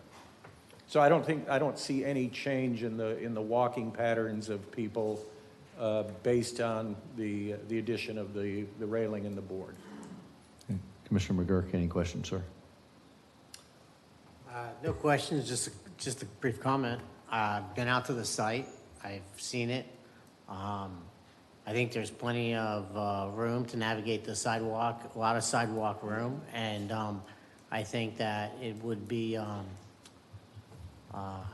don't think, that board accomplishes two things. One is obviously if there's a rainwater discharge issue that goes onto that part of the sidewalk, that would create problems anyway. But I think that there is ample walkway along that sidewalk. So if there's any inconsistencies with that one and another one, I certainly wouldn't mind hearing about that. But I see no problem with the request. Thank you, sir. Commissioner Martin. I buy there most days, and there's a lot of pedestrian traffic there, and pedestrians tend to be very uncomfortable using that area. And I know when I'm walking, I end up just crossing the street. So there are a number of residents in the area that have contacted me in distress, shall we say, about the configuration. Ron, is there an ADA issue along that walkway? No, the ADA requirement requires 36 inches of a passageway on the sidewalk. Again, with the 50, we're well into compliance on that. Typical sidewalk widths in most cities are 48 inches. The city of New Smyrna Beach asked for a little bit more and required 60 inches or 5 feet. However, this condition is currently still in existence, so there's no change in terms of this request in the amount of area available for passage. Got it. And the awning that goes out was approved a long time ago by a previous building official, no longer here, and now, and that's been in place for a while? Since 2011, yes, sir. Got it, okay.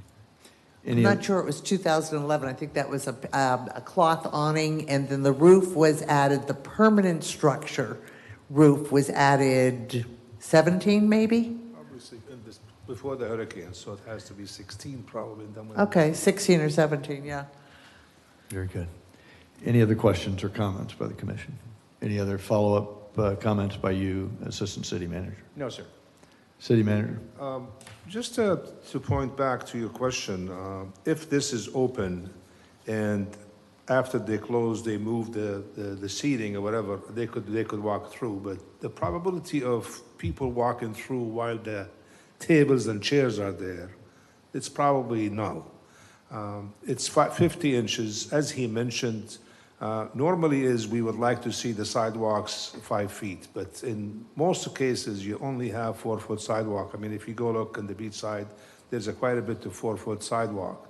So as far as the ADA, it meets the ADA. As far as people walking by, you could walk by. So even if you don't approve this, the existing structure still remains there. So the only difference right now is just blocking off that one side, which is the south side, and then also approving the 50-inch, which was approved before, but these are the only two changes on the item. So, Very good. Thank you for your report, Ron, and thank you for the follow-up, Colin. Do I hear a motion?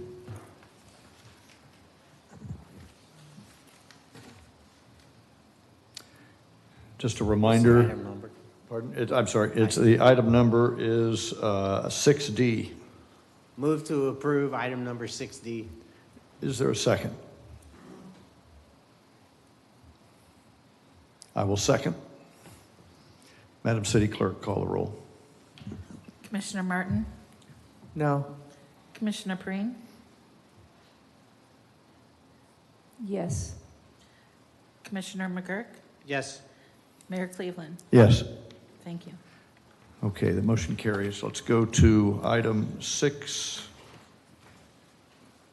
I believe. Is that right? That was been pulled? It It's is. Special events, consideration of Clancy's Cinco de Mayo celebration in 2023 on the 5th of May. Discussion about that. Yes, I'd like us to talk about this because in light of the noise that we've been hearing from Flagler Avenue. We had some residents reach out to us about the event times for Clancy's and the teardown. So I asked staff if they would pull history on this to see if this is something they've always asked for. And I just wanted to read some of the history that I did receive so that we may consider that we are more consistent on these permits with the future applicants. In 2021, and I'm going to read what the tavern does and what also Clancy does. In 2021, Cinco de Mayo for the tavern with sound was allowed to 9 p.m. and then they had a breakdown permitted until 10 p.m. Clancy's did not submit an application for either day in 2021. In 2022, no applications from Clancy's for St. Patrick's Day, and the Cinco de Mayo event had entertainment approved until 10 p.m. with a breakdown till 11 p.m. The Tavern Cinco de Mayo sound was until 9 p.m. with a breakdown until 10 p.m. And the tavern held St. Patrick's Day with event indoors. No application was needed. So on this particular one, 2023, Clancy's is requesting Cinco de Mayo and St. Patrick's Day events to run till 11 p.m. with a breakdown at 1 a.m. 1 a.m. is too late for noise in that area. The residents are not happy with that. So we need to see if we can get this considered to be sooner. And I think we saw one where the breakdown was the next day. I don't know if we can ask the applicant or not. I think he's here. So if I understand, you would be in favor of approval if it were an Yes. earlier time, and so maybe we Absolutely. would modify that authorization To be if it consistent, comes up. just because of the noise and everything, I'd like to hear from the reason behind this. Hi, Matt. Could be, just for clarification, did they get a noise extension also? Or does the standard noise ordinance apply? If it goes beyond the 10, then you have to give them the extension. If not, they'll just meet the regular noise ordinance. As I understand it, special applications sometimes ask for the noise ordinance to take place later for the event, and sometimes they don't. Well, I think they did ask for the extension. Okay, that's what I'm clarifying. Hello, Matthew Clancy. I'm representing Clancy's Cantina at 301 Flagler Avenue. The speaker system seems to be a little muffled back there. Sure. What are the The concerns from the Concerns? residents were the times of the ending time for the event not being 10 o'clock, and then the tear down 1 in the morning. And they were just asking to move that sooner. Oh, we can do that. Okay. Yes. We'll be long gone by 1 o'clock. Okay, that's what I thought. I didn't know if you meant Yeah. that one. You've never requested 1 a.m. in the past, so this is a first for you. Because we went back and looked at the history, and this is, I Okay. mean, maybe years ago, but not in the last 3 or 4 years. Okay, I hate to cast blame, but I handed this over to my nephew, who is 22. I'm in my 60s. No, we You're like to giving me break heart down. failure with winning Actually, in. we like to be gone inside by 11 o'clock. I like to shut down by midnight and have everybody move on. So it's going to be shut down, say 11 o'clock. We're going to move everybody inside. We've got the license till 2, and then, but the breakdown in the parking lot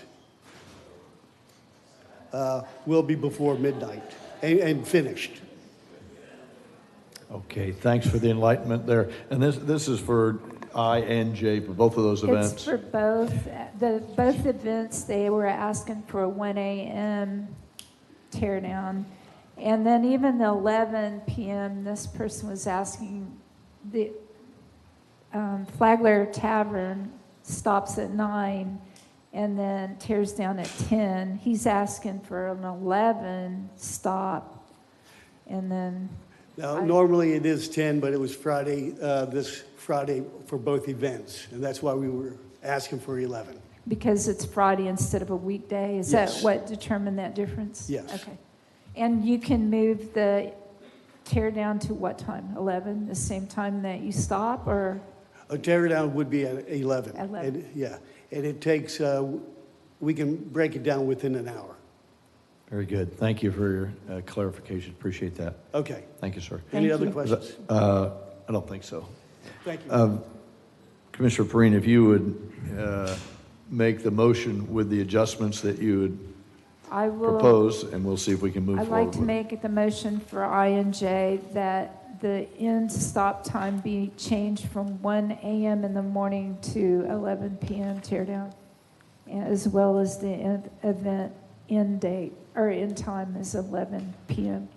Proposal, as I understand it, is a special event, 6J and 6I and 6J, one for Cinco de Mayo, one for St. Patrick's Day, to be approved with an earlier shutdown as specified by Commissioner Perrine. Is there a second?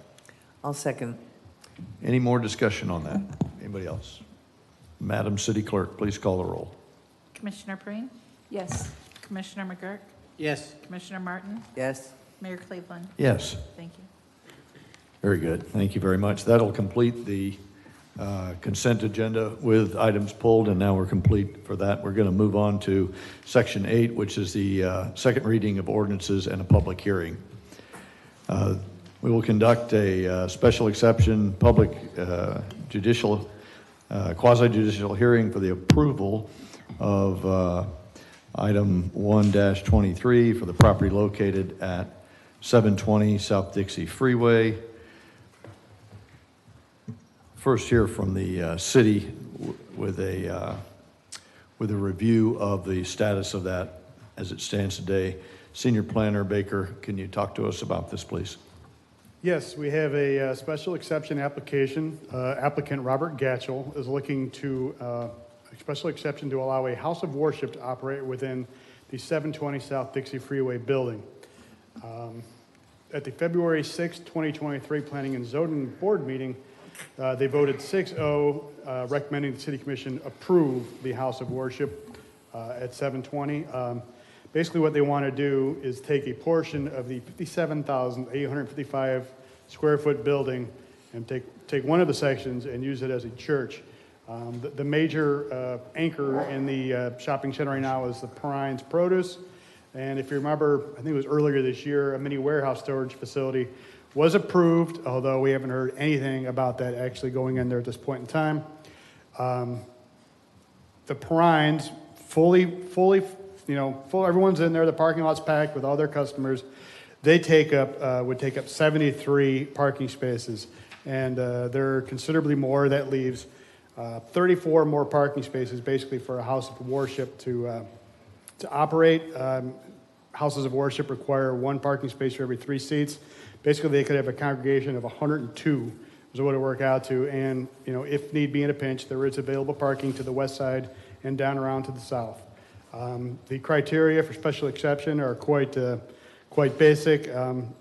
Is it listed as a special exception in the zoning district? Yes, it is. Will it impair the character of the surrounding community? No, it will not, and I'm sure they would argue that it would be a benefit to the community. Adequate utilities, roads, drainage, and sanitation is available. Staff recommends the City Commission approve. Any questions for me? Any questions for Mr. Baker from any commissioner? Very good. Thank you, Jake. Appreciate your time and for staying late tonight. I believe the applicant is present. Mr. Gatchell, would you like to come up and address the commission? Yes, thank you. Robert Gatchell at 1714 North Indian River Road. And would like to recognize and thank the Planning and Zoning staff and board for their help in getting us this far. So appreciate the opportunity to speak to this. The concern that was raised with the parking, we recognized early on, and just this week we've entered into an agreement with the business to the south of us, which is Habitat for Humanity.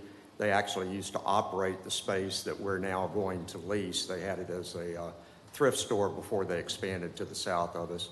So via the sidewalk access, we have entered into agreement with them to use their parking lot on Sunday mornings to accommodate any overflow parking that we may run into. So we have a quid pro quo going. We're going to help them with some volunteer activities. They're going to allow us to use their parking lot. We are also going to indemnify them against any liabilities that may arise for using that lot. We think that there is adequate parking within the existing facility.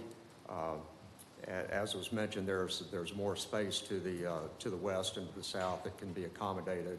But just to make sure that we are a good neighbor to Perrines, as well as they being good neighbors to us, and we're not running into any conflicts with the parking, we were fortunate to be able to get into that agreement with Hospice for Humanity. Thank you, sir. Any member of the commission wish to ask a question to the applicant? Appreciate that. Thank you, Mr. Gatchell. Thank you. Does any member of the public wish to testify either in favor or opposition to this special exception application?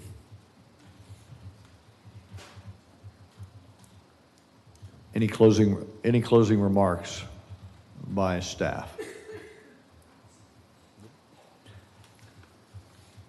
Quasi-judicial hearing for this exception is now closed. Is there a motion? Move to approve. Is there a second? I'll second. Madam City Clerk, please call the roll. Commissioner McGurk? Yes. Commissioner Martin? Yes. Commissioner Breen? Yes. Mayor Cleveland? Yes. Thank you. Motion is approved. Okay, moving on to thank you very much. Moving on to item 6B, ordinance number 1223. We'll conduct a second reading and a public hearing for the ordinance, which is, if adopted, represents the youth curfew under Article 11. I'd like the city attorney to now read the ordinance for the second time. Title only, please, ma'am.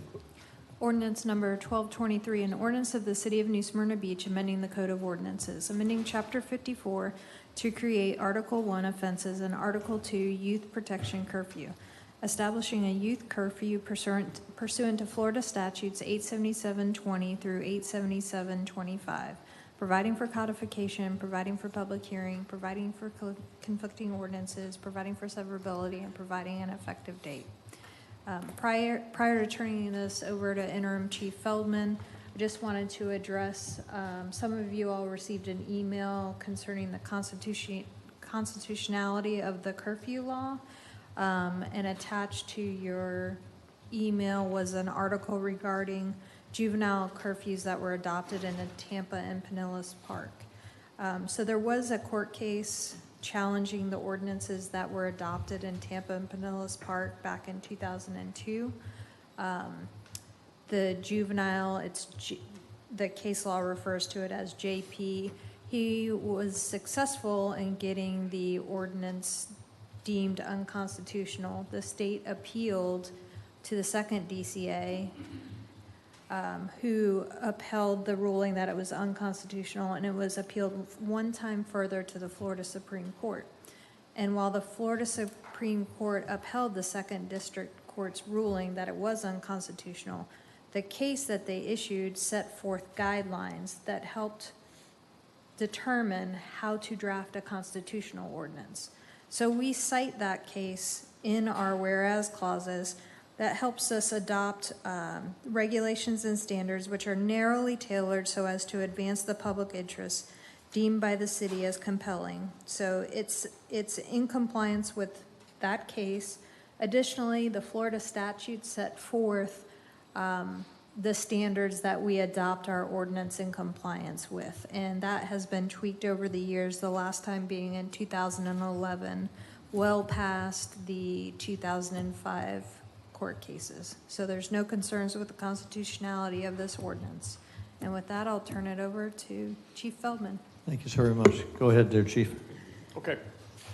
Thank you, Mayor and Commission. So the police department proposed this ordinance 1223 as a result of some of the behavior that we have seen as I spoke earlier, as we've become a bit of a destination spot for large gatherings of youth. The purpose for us is to prevent youth from either being a victim or a defendant. So this ordinance is based on, as the city attorney was referring to, is based on the Florida Model Curfew Law, which lays out the guidelines for the curfew, but requires cities to enact their own ordinance in order to make that law active. This obviously gives the police department an effective tool in dispersing large crowds of kids, and I'll give you an example.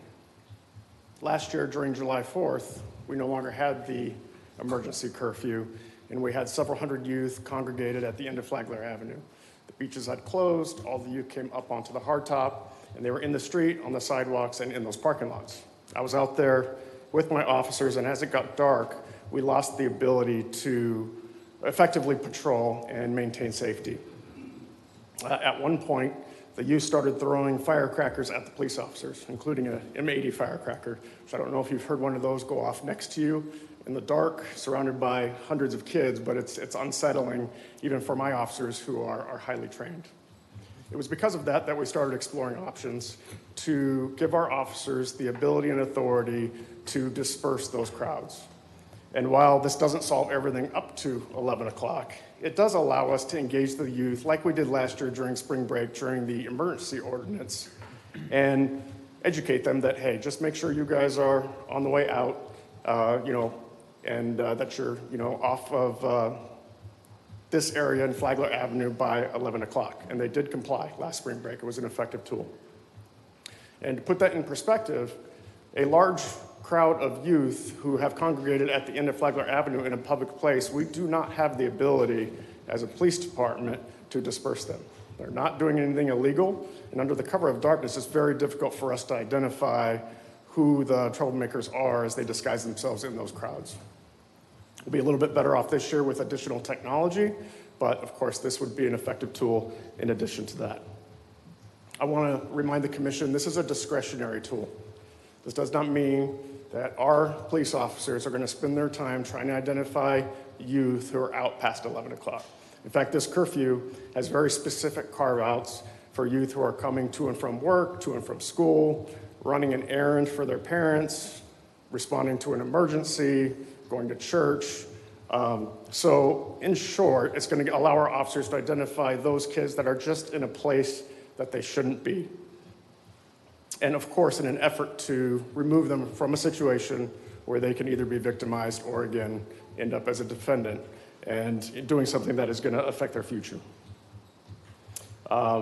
This curfew is for 11 p.m. And I would remind the commission that all of our city parks are closed at that time. So there really is nowhere for them to go. In addition, Florida state law does not allow 16-year-old drivers to drive past 11 p.m., nor does it allow 17-year-old drivers to drive past 1 a.m. So this curfew is in alignment with these other laws that are already in existence. So that concludes my staff report. Thank you very much. Are there any questions for the interim chief by any commissioner? Commissioner Perrine. We talked about only having the curfew during school closures, spring breaks, but one of the things I found out, it's really not feasible because there's just too many. And just like President's Day, that was not even a holiday you'd anticipate to even plan for. So with that, not being able to know when all these spring breaks are, the kids are coming from everywhere with different spring breaks. Some of our local kids even have, school closures at different times every year. It would be really hard to manage by doing that again this year. So the only way I see it is what we have on the table. Thank you for your comments, ma'am. Commissioner Martin. I like it. Thank you. Commissioner McGirt. Not at this time. I may have some in a little while. Thank you, Chief. Very good. Chief, I'm comforted to know that there's discretion. It's the watchword, and with the training of your highly skilled force, that would be used in moderation and under consideration of the situation, whichever dictates. So thank you very much for your report. That's all. All right, thank you. City Manager, you have something to say? Just to elaborate, that this was in collaboration with the businesses on Flagler, on Canal, as well as the hotels and the Chamber of Commerce and Beach Patrol. So it's a collaboration of all these people coming together for us to come up with this plan in order to address the spring break. So I want to thank everyone who was involved, but I think it's a good test for us coming on this spring break. So I look forward to watch our. You bet. Very much. Public hearing is now open. If there is a member of the public that would like to speak either in opposition or favor, this is your opportunity to come forward and give your 3 minutes of consideration. And Mayor, during this transition, we did receive 2 videos that I would like to enter into the record for the legislative backup that the clerk has at her. Able to play for us Yes. at some time? Okay, let's get the participation. Yep. Public participant. I saw Pastor Pete on the way up. Okay, yes, go right ahead, man. Yes, please. This is your opportunity to give your monologue. We're not answering questions. I'll start the timer, and we're excited to hear from you. Name and address, if you don't mind, ma'am. Hello, I am Yvonne Johnson at 557 Green Lawn Street, New Smyrna Beach, Florida. Y'all got me right? Okay. Anyway, I'm for it. I'm really for the curfew.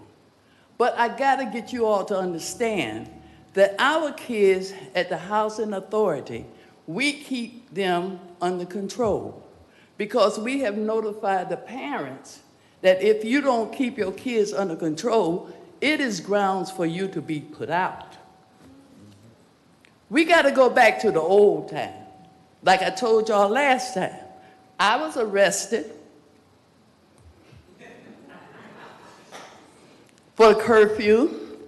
My grandmama had to pay $3 to get me out, okay? Now you all are asking for $50, and the majority of the women that live out in the Housing Authority are single mothers.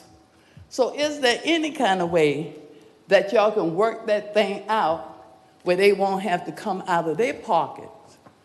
Make the children pay. Chief,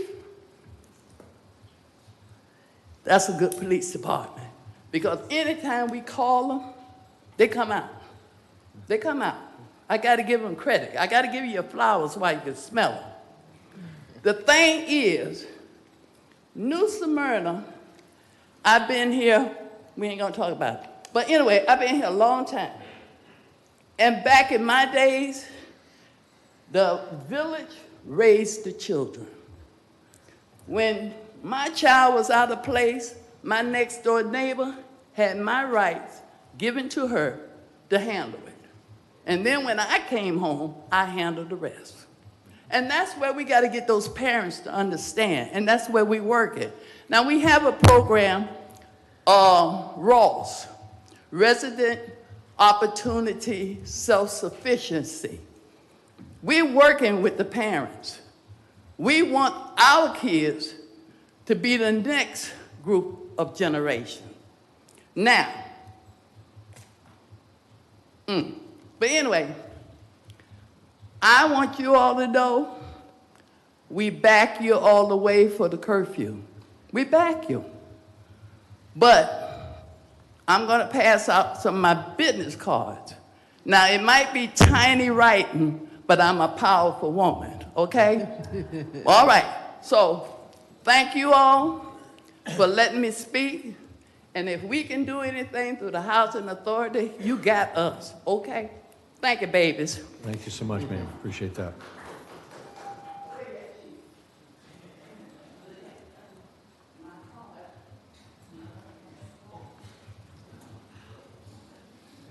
Good evening again, Commission.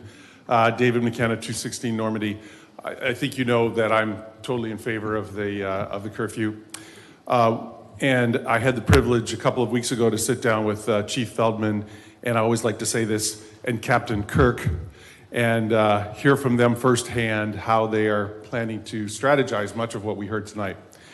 One of the things I just want to bring to the table for us to perhaps consider going forward is more of a systemic related issue.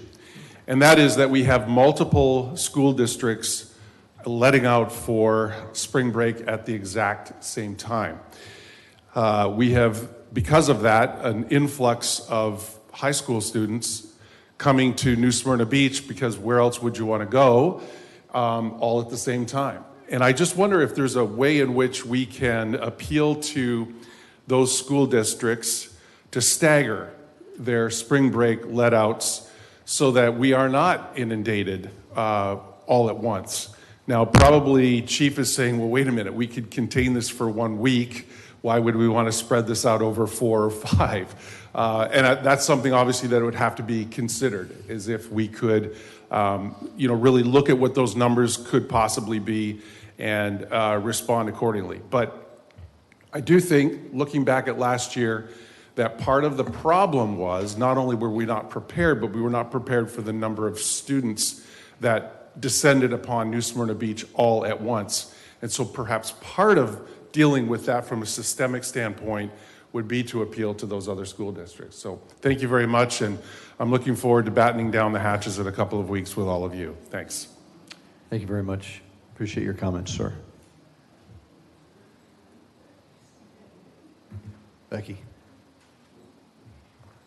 I'm Becky Reichenberg, live at 510 South Cooper Street in New Smyrna Beach, which is 2.5 blocks from Flagler Avenue. My husband David and I grew up here, born and raised here. We have 3 sons and 7 grandchildren. And I am 100% opposed to this 365-day-a-year curfew on our young people. Now, let me explain why. We were strict parents and strict grandparents, but at the same time, we have on the books here in our Florida statutes, and you look at House Bill 1, Section 2, it says obstruction of public streets, highways, and roads. A person may not willfully obstruct the free, convenient, normal use of a public street, highway, or road by impeding, hindering, stifling, retarding, or restraining traffic or passage thereon, standing on or remaining in the street, highway, or road, endangering the safe movement of vehicles or pedestrians traveling thereon. A person who violates paragraph A shall be cited for pedestrian violation, punishable as provided in Chapter 318. There's laws on the book. Enforce the laws. We're all for law and order. They're here. What this does not do, which this 365-day-a-year curfew does, is go after the innocent ones. It is not the city's job, it is not the state's job to tell me or anyone in my family in particular what time my children can come home and where they can be. If they're breaking the law, nail them. Make the penalties stiffer. They do something wrong, they throw a brick through, they obstruct traffic or pedestrians, then make the laws stiffer. I do agree that you want to have a spring break with a tri-county, have a curfew then, but for the rest of the time, our children, we want to encourage families, young families to live here. This does nothing but discourage families and young people from moving to our community. I don't want to live in the villages. I want to live here. And if I want to live in the villages where we eat at 4 o'clock and go to bed at 8, I'll move there. We don't even go out half the time, my husband and I. We've been married 50 years until 8 o'clock at night. Don't stop our children and make them criminals when they're not. Thank you. Thank you for your comments, ma'am.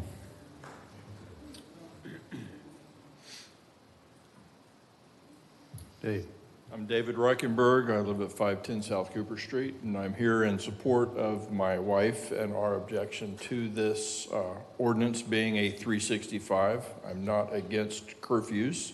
I think they're a usable tool. I think the police chief outlined a number of steps that they're taking that I really like. I really appreciate hearing what they're going to be doing. But to apply that curfew, every time they mentioned when they had problems, it was spring break or around a weekend or holiday or something.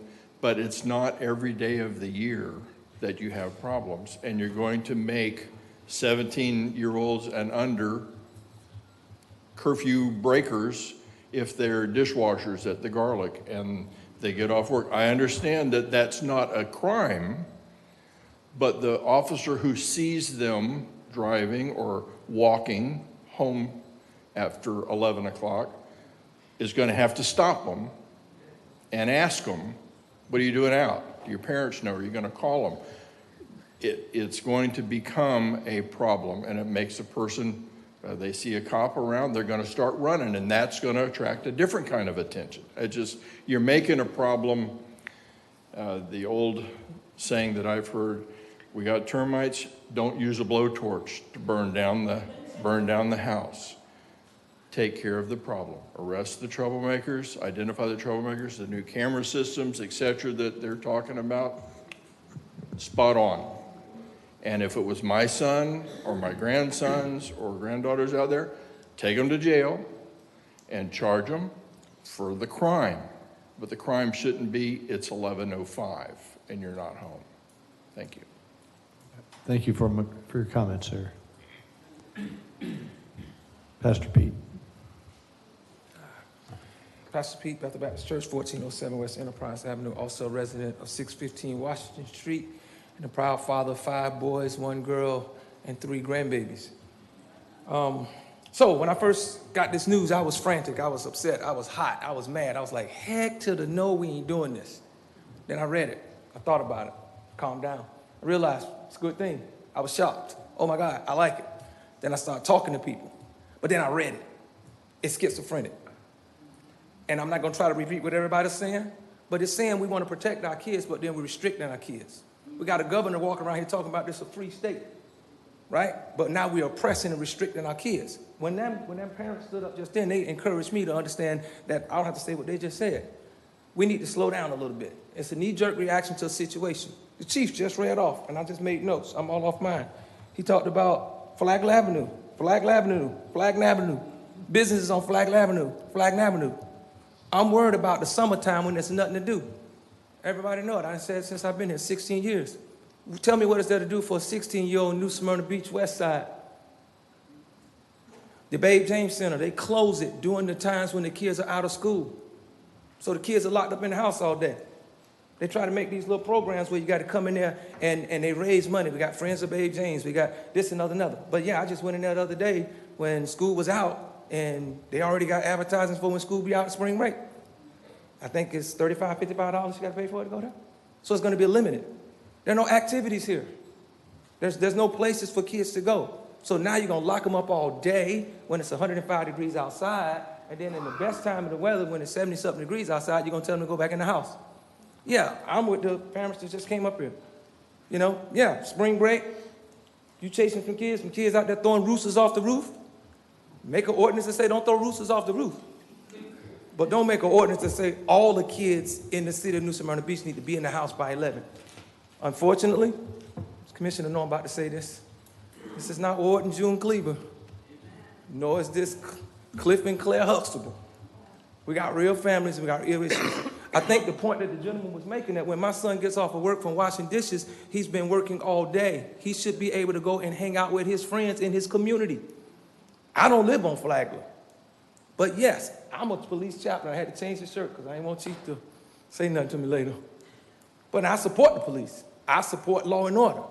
I support discipline. But I think what would be best, and this is my recommendation, I'm gonna sit down, I'll save my notes, I'll email them to you. Slow down. Because I heard him say something else, city manager. We talked to all of these businesses in Flagler. Let's have a workshop so I can get involved in that now. And let's draft this, because it needs some work. Thanks. Thank you, Pastor Pete. Appreciate your remarks.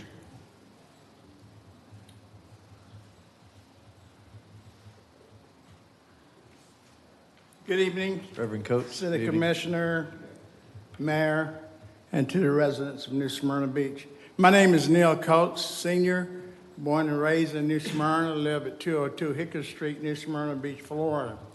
I represent I'm the Assistant President of the Ministerial Alliance, and our mission, as Pastor Luke has given his, Pastor Pete has given his, and our mission is to cooperate together in whatever means and mutually accept to all to bring the good news of Jesus Christ to the community by doing justly, loving mercy, and walking humbly before God. I echo Pastor Pete, and I'm serious about our children, and I echo what Pastor Pete has said. I live on the west side. I'm the father of 4, grandfather of 9, and great-grandfather of 2. So all of my children basically are out of school and moving on. But this does not affect normally the kids on the west side.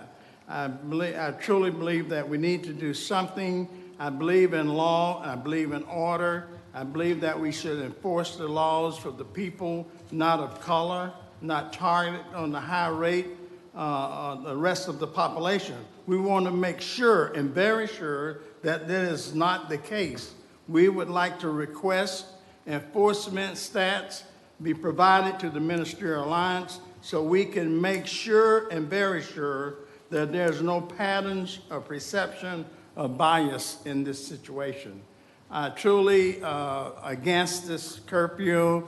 Again, there's kids going to the movies. There's movies that's getting out late. There are children that's working.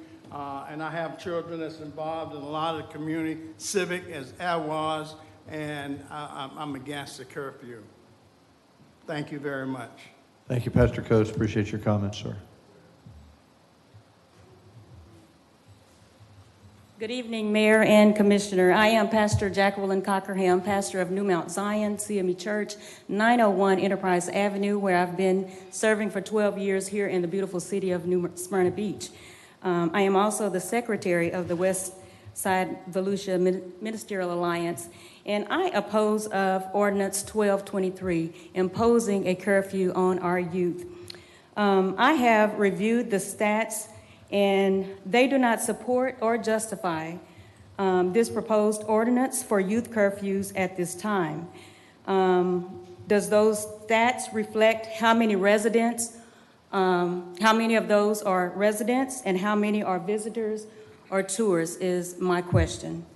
Also, we've got to think about if we have such a strict police policy in our city, it is not very friendly to our visitors. So what message are we sending out? Do we not want our youth here? I'm all for a safe community. I believe in it, but what we must do is embrace. We need law enforcement to come out into our communities and form a community law enforcement friendly with our community, with our youth and children. Otherwise, what are we going to do? Like Pastor Carter said, what is it for the youth to do?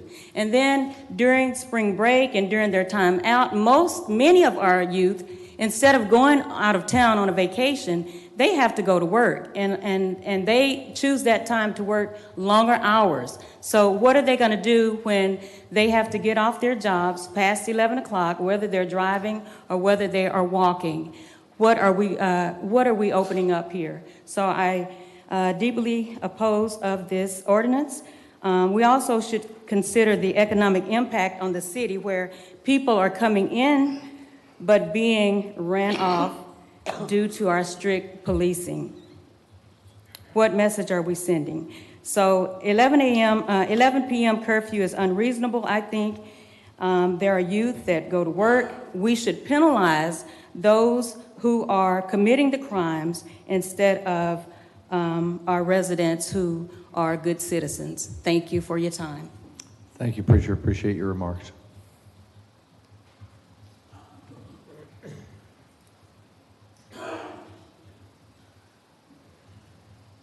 Good afternoon, everyone. My name is Pastor Davis, Kelvin Davis, and here at New Smyrna 17 Enterprise. Everything's already been said as far as by the pastors. I just want to come up as a black man that was raised here in New Smyrna. I'm 58 years old, and I have been pulled over by police officers because of the color of my skin. And I think that if we put in another law to pull or to give reason to pull an individual over because maybe they're male, because maybe they're black, because maybe they are 17 or 15 or 11, 12, whatever, I think we don't need to open the door to that. I think we use things as leverage, and sometimes we take it too far. And I'm for the law. I'm for right. I'm for the standards of this community. But I'm not for opening the door for another reason to do something that's out of bounds. Now, there's good people on the law enforcement. I believe in the law enforcement here in New Smyrna, but there could be that one. And I have sons, I have grandsons, and I don't want my grandson to be that one to run into that person that uses that law or this law to apply to my grandson or my sons or even me. Thank you, Pastor. Appreciate your remarks.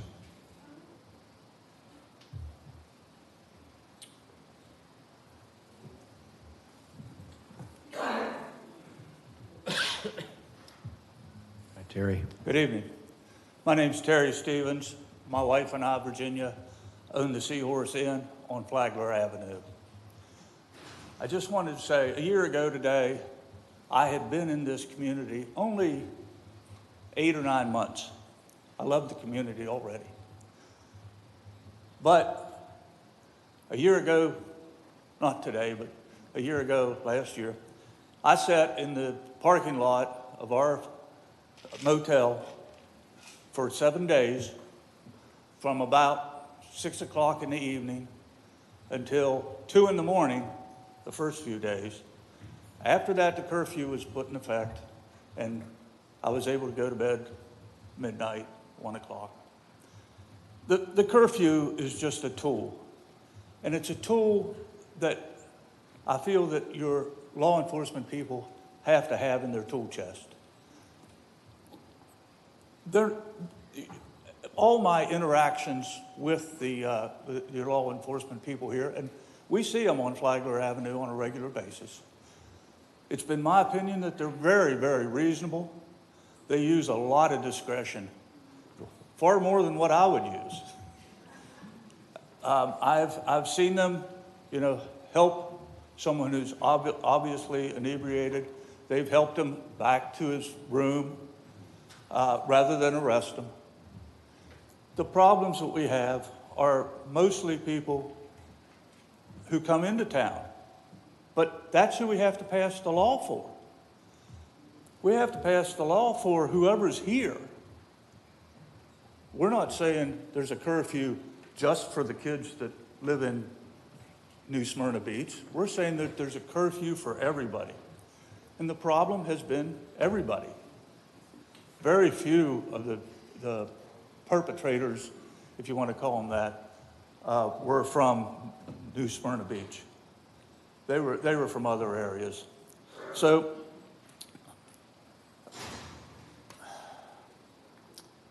a student returning home from work at 11 o'clock, I feel absolutely confident that they're not going to get stopped. I feel confident that they're not going to get stopped whether or not they're coming home from work. If they're gathered in a crowd, then the police can use that tool, disperse the crowd, and get the people home. But my real question is, what good purpose is there to allow a youth on the streets after 11 o'clock? Sorry. Thank you for your comments, Terry. Appreciate that. Thank you. Anybody else for public participation? Okay, yes, ma'am. Hi, my name is Rose Nidich. I live at 406 Flagler Avenue, Unit 200. I was caught up in the riot last year in front of 7-Eleven. There was a fight ring, over 200 children, and children on the roof of the Beacon throwing eggs. I really don't think that after 11 p.m. a crowd of children need to be out there. I wanted to encourage you to vote yes on it. Thank you. Thank you for your comments, ma'am. Sir. Hey. Good evening, Council, Mayor. Mark Dickinson. My address is confidential for former law enforcement. You guys do need tools, as someone said. However, overreaching government is a problem. Your department now has a correction in it. We have a brand new acting chief back here. Previous to that, your police department was committing some crimes. That's where you need to start with. Order, please. You have an officer that's cashing Social Security checks. You have a police chief that's stealing signs, apologizing. You can police the people. Don't overburden them. That's the biggest problem. Keep your people happy. Keep your department happy. Keep them under control. City manager didn't bother to investigate that crime that I reported to him, that the police chief committed against a citizen for holding a sign. I was down there too last year. There was a lot of people down on the ground. There was a lot of people out. However, what I saw and what I have on video is what appears to be an off-duty police officer. This is actually a different time during New Year's. An off-duty police officer and an investigator off-duty down on Flagler on video throwing firecrackers as the crowd is letting out. If you're going to police the people, have the people that work for the people that are policing them do a little bit better. That's all I have to say. Thank you for your comments, sir.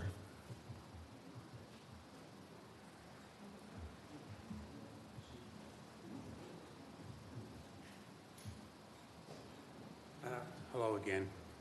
Jack McGrath, 302 Beachway Avenue. Wow. The question of faith, the question of race, the question of trust, seems like the ripple effect coming back to you again. I think that the core from just a citizen, somebody who lives here, I think that the core is if we don't allow our police officers to perform the duties that they need, we're up the creek. I think I'm going to say, trust that the judgment of the police is sound. And if the man who just spoke has evidence of that sort, I'm sure your first question to him later on tonight is going to be, show us the evidence, we want to see the tape, we want to get it prosecuted. But I've got a feeling that we can trust the gentlemen that have been trusted with protecting all of us. Thank you for your comments, sir. Is there anybody else for public participation? Yes, ma'am. Good evening. My name is Robin Jones, and I live at 1101 Wilkins Street. And I just want to address that. I've lived in New Smyrna all my life, and we always had some type of curfew. But what I do object to is that having a 365-day curfew, why can't you all set something up during special events? Because I work with a lot of diverse people. I don't look at color, I look at people. And I can guarantee you the things that happen over there on Flagler, you could count on one hand how many of them were black. And so I ask you all, don't put it on the entire city of New Smyrna Beach. Let's get where we can do special events where you all set curfews and set boundaries. Because anytime you have a group of kids and you don't give them anything to do, you're going to have this problem. So I ask you all, spring break is coming. You all knew last year that spring break was coming this year. What have you all set in place for the kids to do when they come to New Smyrna? Nothing. Because there's nothing here for them to do now. So I ask that when next year, even summer, you don't have to wait till next year. Even when summertime comes, you all need to get with the leisure service and give these kids something they want to do and not what you all want them to do. So I ask, when the kids come next week and the week after that, have something for them to do so they can remember a joyous time in New Smyrna and not being put in jail by the police department. Thank you, ma'am. Appreciate your comments.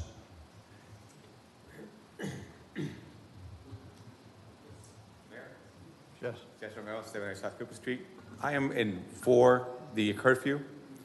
I see the room behind me and in front of me here, and most of you recall Richard Pryor, the comedian, all right? I remember reading one of his, during one of his albums back in the old days, there were albums there. He was talking about when he was growing up as a kid, and his dad always had him home at 11:30. And he couldn't tell why. He would go out on the street corner, hang out with his friends there, and go, "What are you waiting for? 11:30? What's going on? 11:30? Why? Because at 11:30, now it's 11 here, is when things start happening. Adults know that anything good happens past 2 a.m. You should be home by 2 a.m.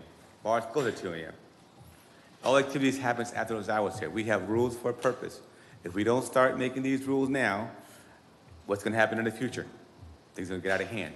Now, I'm for the curfew. Now, one thing about if you're going to start watching on Flagler, and you're going to put police presence on Flagler there, what's going to happen when you get a balloon and you squeeze it? It goes somewhere else. Those kids are not going to hang out on Flagler. They're going to go down Pine, over the 3rd, over Cooper, and Atlantic there. So you've got to start also doing the whole city. But I am for the curfew. But I do agree with some of the comments that were made tonight. When the kids come here, they got something here. When I plan an event at the skate park, when I plan an event at the Marine Discovery Center, have movie nights, when I plan events for the kids, things to do, instead of just hanging down on the street corners there.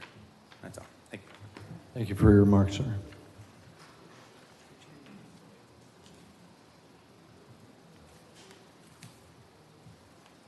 Hi, Virginia Stevens. I'm also from the Seahorse. Real quick, I just wanted to point out there's a little bit of irony here that we're making Clancy's close at 11, but we think that a bunch of teenagers should be running amok after 11.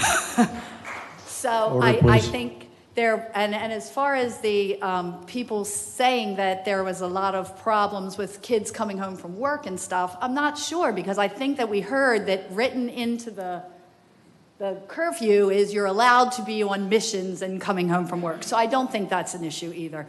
I do think it was a mob scene last year. I do agree with my husband that the police need tools, and I do see the police acting very judiciously and fair every night of the week. So I beg you to vote yes for the curfew. Thank you. Thank you, Virginia. Appreciate your comments, ma'am. Are there any other comments for the commission to hear? Public participation is closed. I'd like to open discussion by the city commission. Is there a commissioner to ask a question? Commissioner McGurk. Yeah, I got a lot of things to say, actually. I apologize in advance for being a little scatterbrained. First, if I can, I'd like the chief to come up. I have some questions for you now.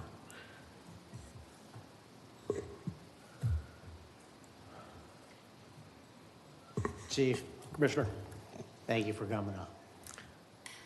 We heard a lot tonight, and I share a lot of the same concerns that people have. And I think I've spoken to you about some of the same concerns that have been addressed tonight. Number one being discretion. The intent of this law or ordinance is to give you the ability to deal with a specific problem that we've experienced in relatively isolated parts of the community. Last year, we issued an emergency curfew. Did you have formal complaints from local parents saying that their kids were either unduly stopped or detained without any provocation? No, we didn't. Okay. Anybody specifically in the black community complain about anything about possible profiling or being stopped or detained without any provocation? No, Commissioner. Okay. So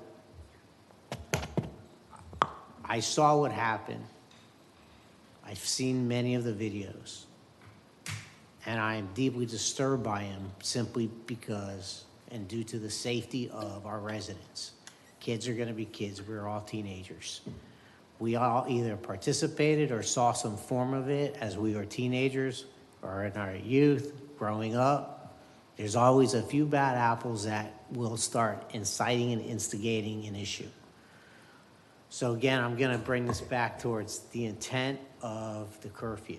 And the intent of the curfew is to give you, to use these words, another tool in the toolbox to engage these specific kids that you see who are starting to instigate the crowd, cause problems in the crowd, to be able to reach out, remove them from that situation to stop the instability of the gathering. That's correct, Commissioner. Okay. Many laws and ordinances have been created with great intent only to be abused in the future. I can go all the way back to the RICO statutes created by the federal government that was only intended to be used against organized crime members. And I can bring it all the way, and since the 1960s, there's probably been thousands of laws and ordinances created for a specific intended use that have been abused.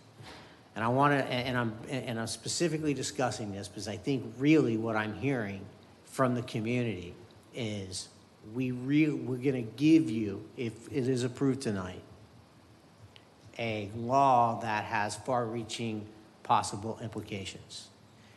And you've used the word discretionary, and I think that is the most important part, the most important word of what you're going to be faced with is how you apply this new law. My kids are going to be driving in the next couple years. I haven't discussed with them what their curfew is going to be until they're 18, but they're driving and living their young adult or teenage life. It is unlikely I'm going to give them a curfew of 11 p.m. What I hope this does is slow down and hopefully stop the desire for large groups of youth from outside the area to come in and create havoc in a community, mostly who have irresponsible parents who do things like rent rooms and hotel rooms for a period of time and then leave and go back to whatever city they came from. Mr. Richenberg made the comment, you have to stop these kids. I don't think you're going to have to stop any kid. Again, intent, how you're going to use it, discretion. I would only hope that, and it's not just a kid coming home from work, I'll take it a step further. Unless there is a specific reason of some sort of provocation going on with a group of minors, that is the only time I would like to see your officers use this law to approach, stop, detain, or detain these kids and possibly detain them and fine them and bring in their parents. What I would like to see is, and from the commission, is a annual review of what happened during that year. I would propose that the first meeting in March, let's say October 10th, that we have a discussion on how it all went, so we can rehash and go over any statistics that you can provide us, and that people in the community, if they have any complaints, or if you've received any complaints, we can then have a designated time when we review these, and we can look at, did it work? Because see, I don't think, this isn't a knee-jerk reaction. Someone said it was a knee-jerk reaction. This is not. This has been thought out over the past year. But this is not something that we're necessarily going to get perfect the first time. And it may not be something that we're going to need forever. So I'm going to support the curfew. But I would very much like to have it stated that we have a specific time that we're going to evaluate how that went for the year. And I would propose that the first meeting in October, which would be October 10th of this year, as a time when we'll readdress the curfew issue to see how it went and what, if any, changes need to be made, including whether or not we need it going forward. And that is something I would like done annually so this doesn't get lost, because, Chief, I have a very high degree of confidence in you. But at some point, you're not going to be around. I'm not going to be around. The city manager, this commission up here won't be around. So really what I'm saying is I want to check and balance from this commission to say each year we will review how it went, because it does have the implications of being such a far-reaching law that can be abused. So that's what I would ask my commission. I'd be more than happy when it's when the time comes to make a motion that would include that. Thank you. Thank you, Commissioner McGurk, for your remarks. Commissioner Martin.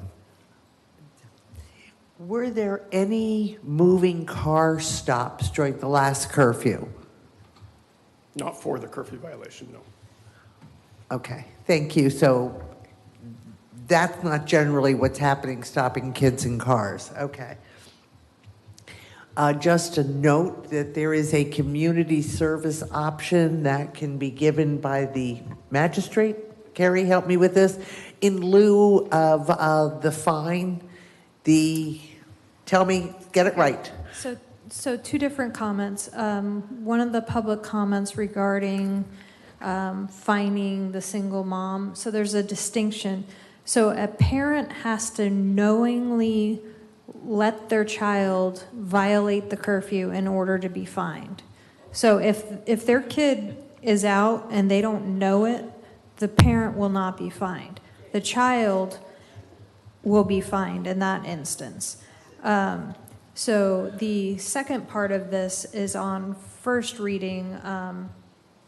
Chief had a request to remove the community service aspect in terms of the city managing the community service Right. component. So what we checked with the clerk's office in Daytona today. Okay. And so it's difficult for minors to have community service ordered because there's not a lot of institutions that allow minors to do the community service because of their age. However, the adults have the option of having community service ordered and managed through their systems. So So community does that mean service, the adults would do the community service, or the adults would make sure their kids do it? the adults would have to do it if the fine's against them. Okay. But if it's a minor, they may need to get a job and pay their fine. Any other questions, Commissioner Martin? Yeah, it was just, there was a note about providing activities for kids. I certainly agree that it would be lovely to have great activities for our local middle and high school kids, but I'm not sure that I'm ready to provide activities for the kids who come in from outside. So, just a generalized statement. Yes, I hear you about the kids, middle school and high school kids' activities. Thank you, Commissioner. Commissioner Perrine? So I'd like to know if I could have you play the 2 videos that we have, and it's just a little note. The time stamp is 11:04 p.m.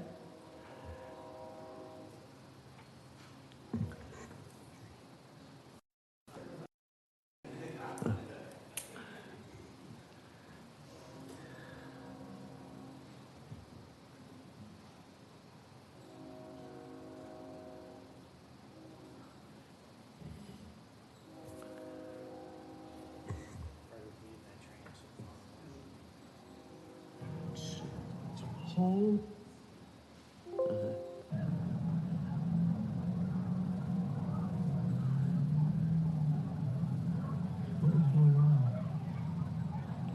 Hold.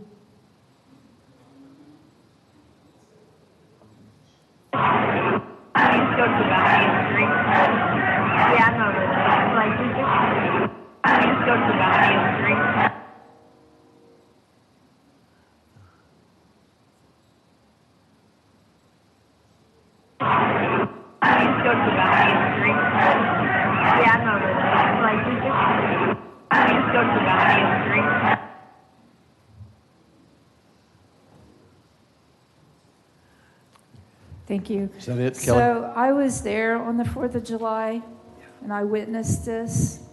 I don't ever want to see it again. And my fear is that it's going to happen in more than just Flagler Avenue. The city I came from, we had a street, all the boys congregated. They stopped the kids congregating on that street, and guess what? They went to another place. So we need to give our chief and the officers the rein to stop things like that from happening, no matter if it's on Flagler Avenue or any business. I, too, talk to the business owners. I've seen the kids leave the trash on the streets, on the businesses, vandalize, break the glass in front of the businesses, and it's going to happen more than just Flagler Avenue. So I agree with Commissioner McGurk that we have an annual report on this and maybe look at it October 10th or at 6 months, 182 days, not 365 days. But we look at this in a time frame, analyze it, and revisit this, bring it back to Commission Board and see how we're doing. Very good. Thank you very much. Chief, you're dismissed. That's all my questions. I've got some remarks for sure. The charter of our government organization, the City Council, is to ensure safety and tranquility for its residents and businesses. That is primary and principal to our function here. We failed to do that, and it's been pointed out by PJ and others, we have failed to do that, not only at spring break, but other periods of time. And we're on it. We're going to do something about that. Like the Rackenbergs, I was a high school senior in the early 70s, and back in New Smyrna about that time, we were a cheap and cheerful community. We liked, as Jason says, you didn't pay much tax, but you didn't get much. It's a different world today in our community. We are a premium town and expect premium services. We expect premium behavior from our police department and our city officials and our city staff, and we've got to perform in that regard. I call that progress. Many of you have spoken tonight about not liking the progress that our town has made. In some regards, the progress is more painful than it is enjoyable. On the other hand, we have more restaurants, we have more shops, we have more amenities than we've ever had before. That's progress. It comes with a fee, it comes with a price. We're seeing part of that tonight with the discussion we've had.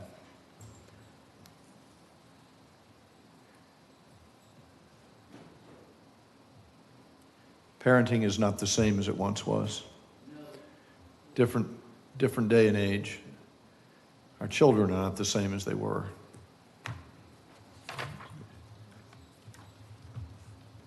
This device rules, often over parent authority, often over civil authority, respect for the law, respect for adults, respect for parents. I'm an advocate of the discretion that the chief talked about. I think that is primary, and if we entrust them with a sworn oath to defend the laws, we should trust them to enforce their discretion that they've been trained to do. The wise commissioner to my left said we should review this regularly. I think no wiser words were spoken tonight, Commissioner McGirt, than a debrief immediately after, and then a pre-brief prior to launching again into the next season, the next event. So when the right time comes to have that as a separate motion, I would speak in favor of that. That's brilliant. That's the right thing to do. And I think the city will be safer, more peaceful, and that hearkening back to the 70s that our friends Becky and Dave talk about could happen again. I do not think that the cops are going to be prowling and looking around for trouble. They're going to find it, and they're going to, where there is real trouble, they're going to have the tools to act on it. I do not think this is a blank check to go out and lock down New Smyrna Beach. I don't think that was the intent.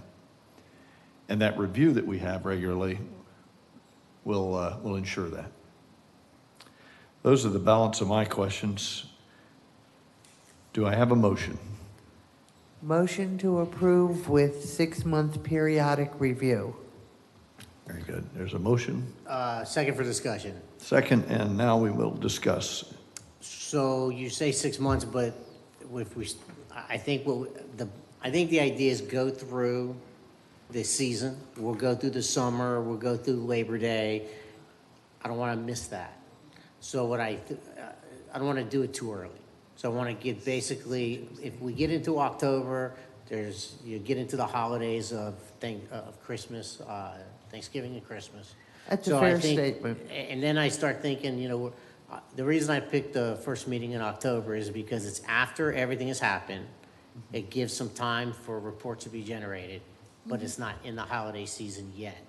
So that's why I generally say I think the first meeting in October should be an annual date that the commission sees the reports for the first time for discussion.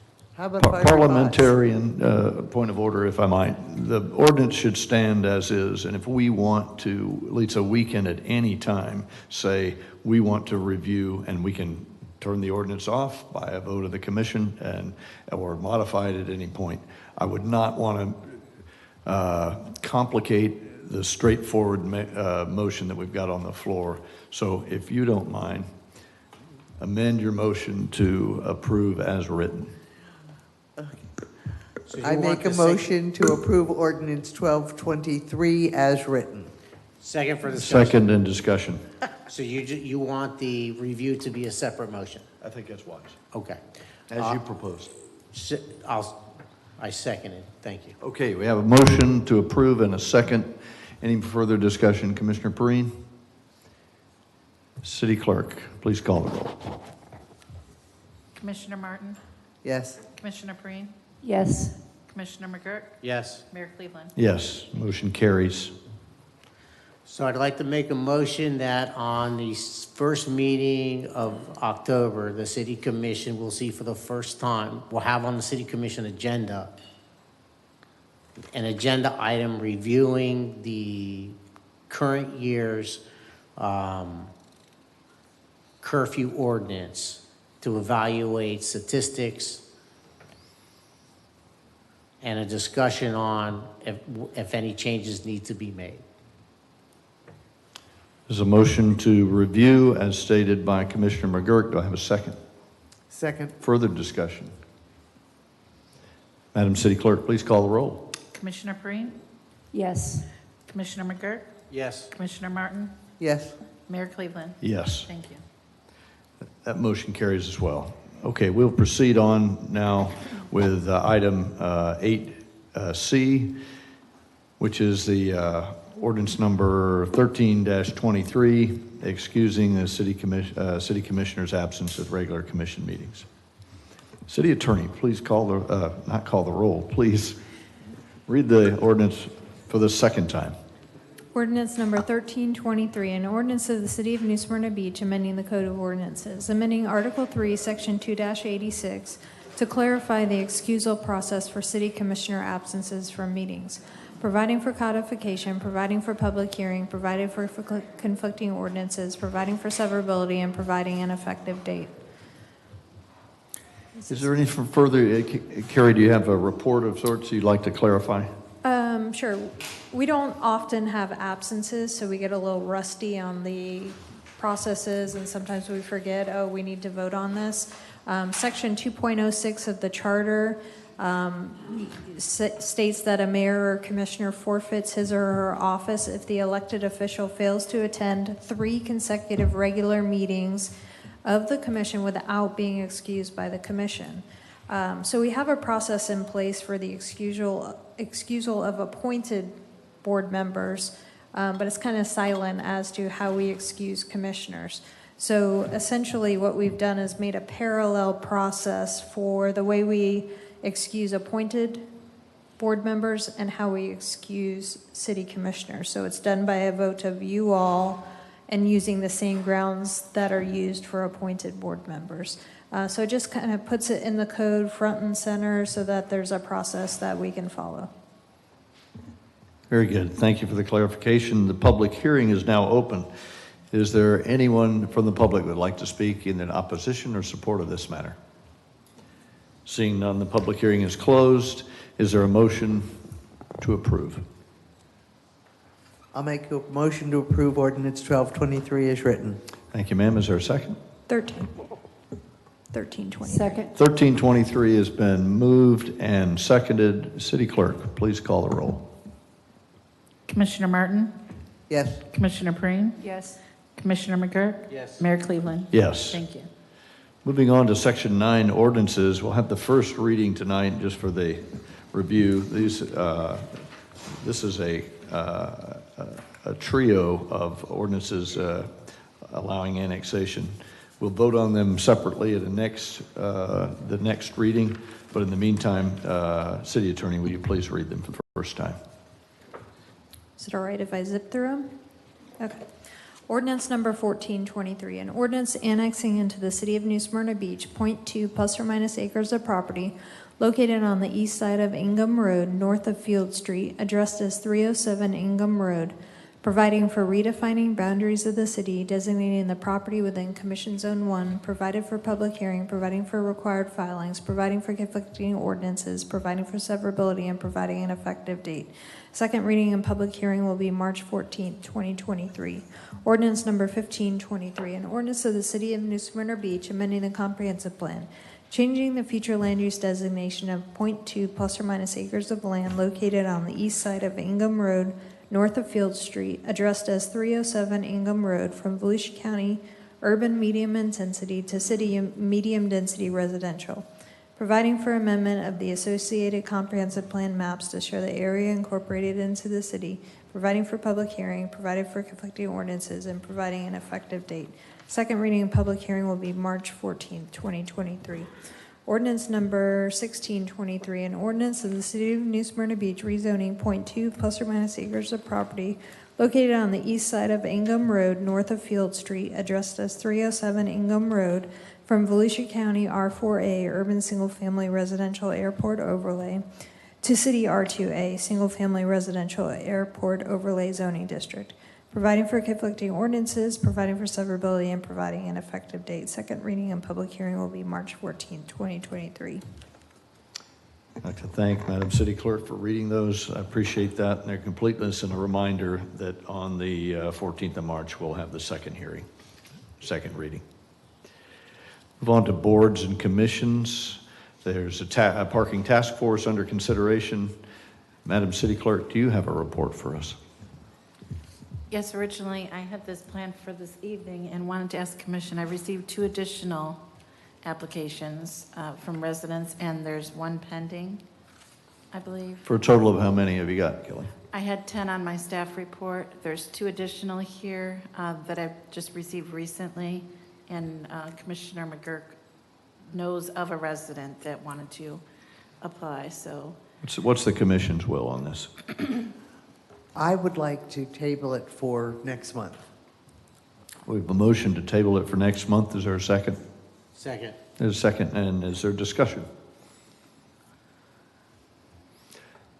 My sense was that this is such a primary and important board, and I was actually surprised with the limited number of applications. So commissioners and myself included, we need to be forthright in beating the bushes to try to find people that are as passionate about solving the problem as they are about talking about the problem. I know that's often hard to do, but myself included, I will be challenging myself to get out there and find people to apply for this. Motion is on the floor with a second to table till the next meeting. City Clerk, please call the roll. Mayor, if I may. Yes, sir. I heard the month, and then I heard for the next meeting, so. Okay. Which one is it? Should we make it, March 28th? March 28th is the second meeting in March, and that would be the Yeah, month. that's what I was thinking. 4 weeks to challenge ourselves to get not just this parking task, but we have other openings, don't we, Kelly? we do. We've got a couple. So let's make it the month of the challenge to get us out there filling those positions. What do you say? I'm not for this. I think we have plenty the way it is with 12, and there's plenty of qualified. And I hate to see it postponed that long. So I'm going to say no to that. Well, can we, how about to the next meeting? Does that? Sure. I'll go for that, but I'd rather do it Okay. tonight, but that's So fine. the motion now, as I understand it, potential modification, city manager, thanks for getting us squared away, is to defer to the next city commission meeting. And we have a second on that. And if you'll call the roll, I think we'll have there. Commissioner Preen, Yes. Commissioner McGurk, Yes.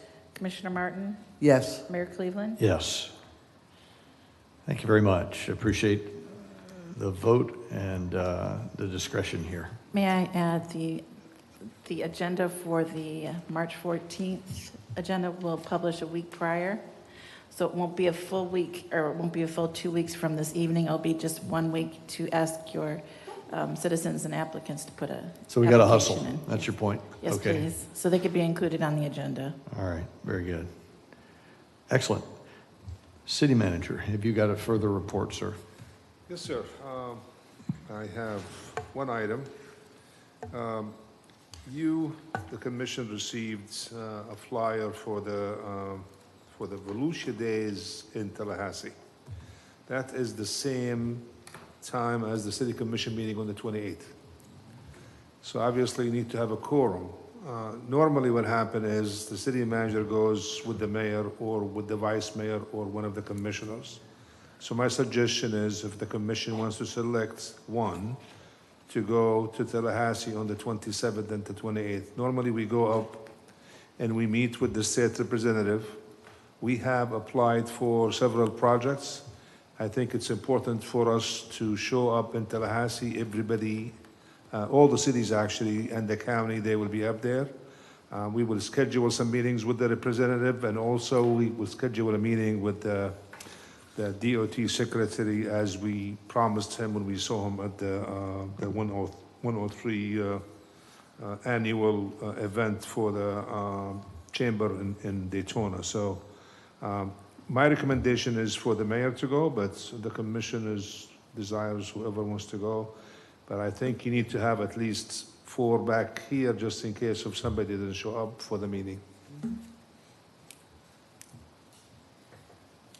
All right, I appreciate the viewpoint, and Jason, have you done it before?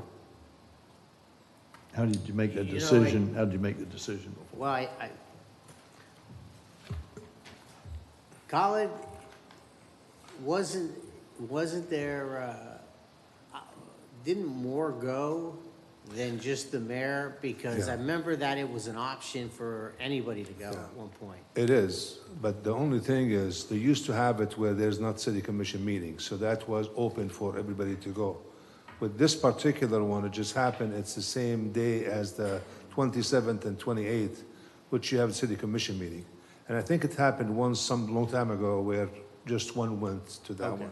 But there was probably a couple of years that where it wasn't, and I think there is 3 or 4 went to it. Right. Okay.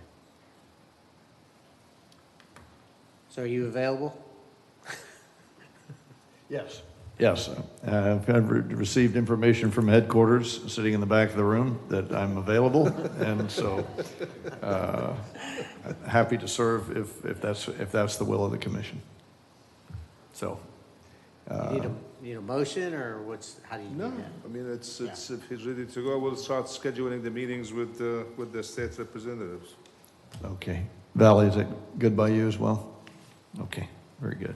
What else, Mr. Rashadat? Anything else? Thank you, sir. That's it. If you have any questions regarding the report, I don't think I went through every single items in the report, but if you have any questions, I think I just want to bring up the 5th Street Bridge that we are continue to work with DOT and TPO in getting the additional funding for the bid. So that's significant, over almost $2 million.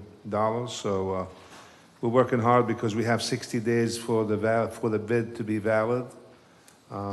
So we had the bid opening on January 30th. So time is ticking, and hopefully we'll be able to at least get the most of it out of them. So Really good job, Khalid, to speed that along. I know it was certainly a huge task when the bids come in millions over what you had anticipated. So thank you for doing that. Madam City Attorney, have you got a further report? I do. As I mentioned to you previously,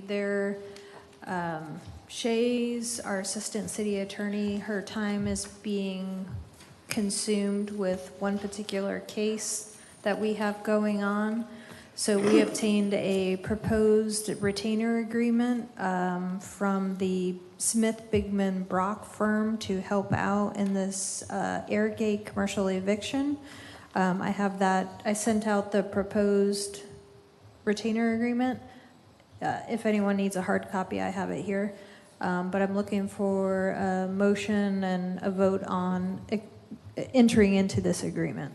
Got it. I understand the dilemma as the consumption of time by our assistant city attorney is such that we require outside counsel. You have selected outside counsel that's qualified and has helped you before? There's a person in the firm that Shay has been working with kind of in the background. So this would formally allow her to work with her on a more formal basis. Got it.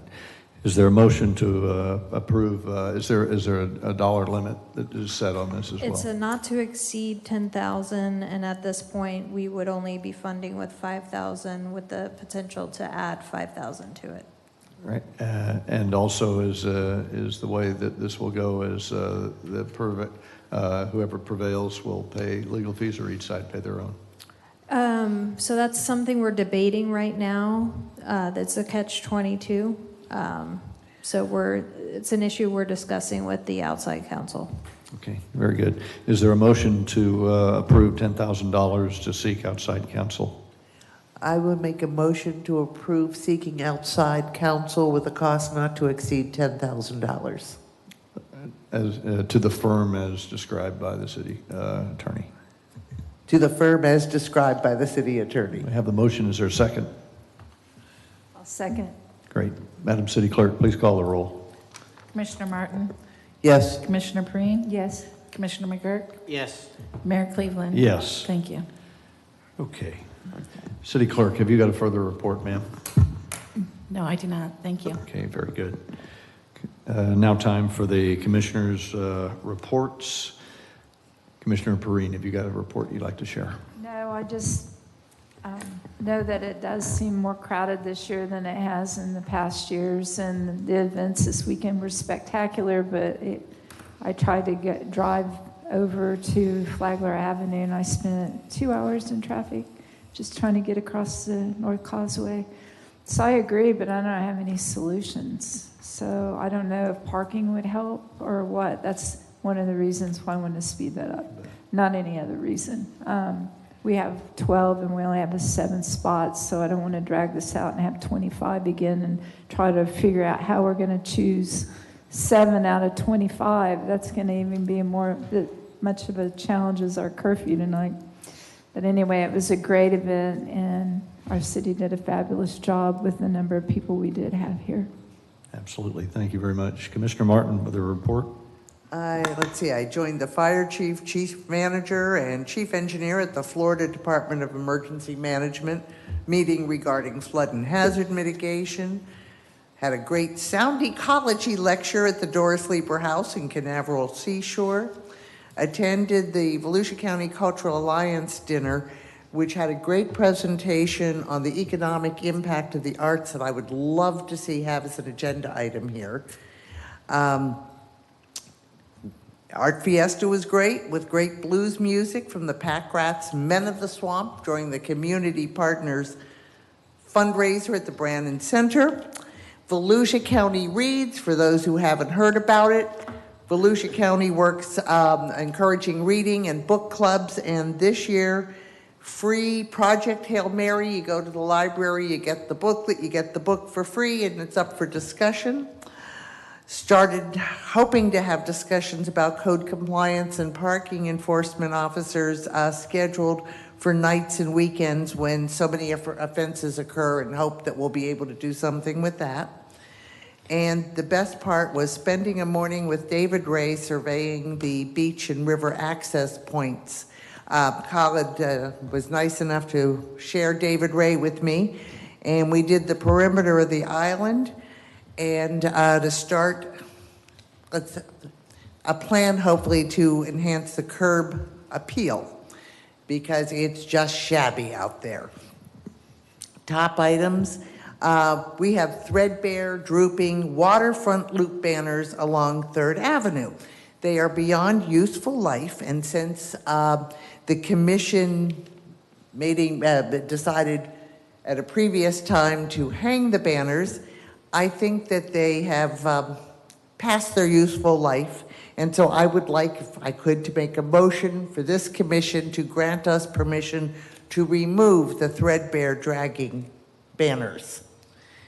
May I have? Yeah, so I understand the motion to be if the remove thread-worn and no longer serviceable banners along Third Avenue. Correct. Is there a second? Second. For discussion? Discussion. Very good, let's talk about that. So I just make clear, this is the stuff, you're referring to the loop, right? The loop advertisements They, and all that? if you could read them, they would refer to the waterfront loop. Yeah. So, and, you know, it was interesting that the loop was created as one of the economic engines when it was relevant. You know, when the town crashed and there was, I mean, there was no jobs, no nothing. We're trying to market the city. We're so far past that. I have no problem taking that down. And, you know, just one less thing that our staff needs to worry about, because we You got certainly it. don't have any problems in the economic growth sector. So not replace them, just get them down. I'd just get them down and not worry about it. Any other discussion? No, I was just going to ask, are you going to leave some up or just the shabby ones?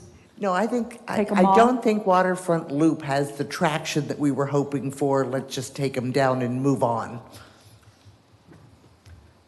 Excellent. Counsel from the city manager.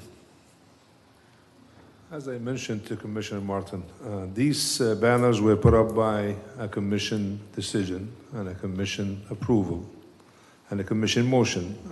In order for me to remove them, I need to have a commission approval.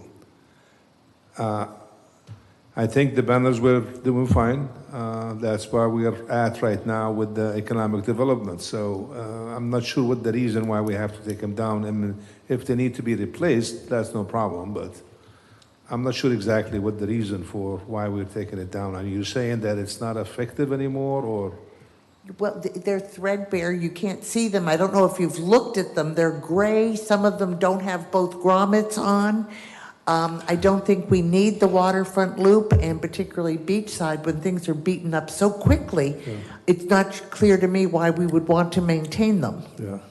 What I got from David, that there is some that they needed to be either taken down or replaced, but not all of them. But if the commission wants to take them down, I have no problem.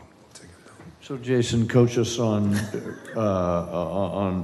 reversing a previous decision by a commission, and then there's the cost. Colin, is this an expense to replace, or is it minor? It's staff time. I don't think it'd be anything big. I think I just need a bucket truck and a staff time. As I said, the waterfront loop was a marketing strategy when the economy crashed and everybody was fighting for anything.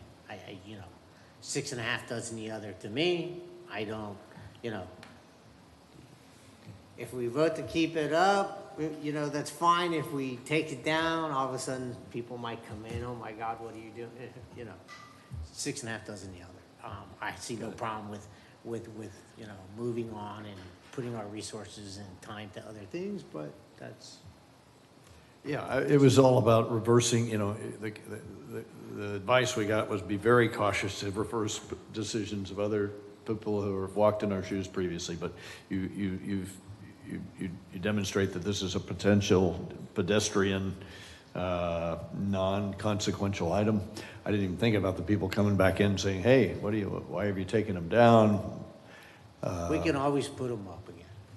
I mean, they need to be, they do need to be repaired. I mean, if, you know, how about if there's pushback, we can put them up. But we need to take the tattered ones down and stuff. And I think for consistency, we should just take them all down. The ones that are still there can be particularly legible. It's a marketing tactic that is past its time. I say we move on. It's time to be a bigger, brighter New Smyrna Beach. Some of them are wayfinding. We're not going to remove the wayfinding signs. No, these are just the ones that are way up high on poles, that only if you know to look up high on poles do you see this tattered rag all along 3rd Avenue. City Clerk, please call the roll. Commissioner McGurk. Yes. Commissioner Martin. Yes. Commissioner Perrine. Sure. Mayor Cleveland. Yes. Thank you.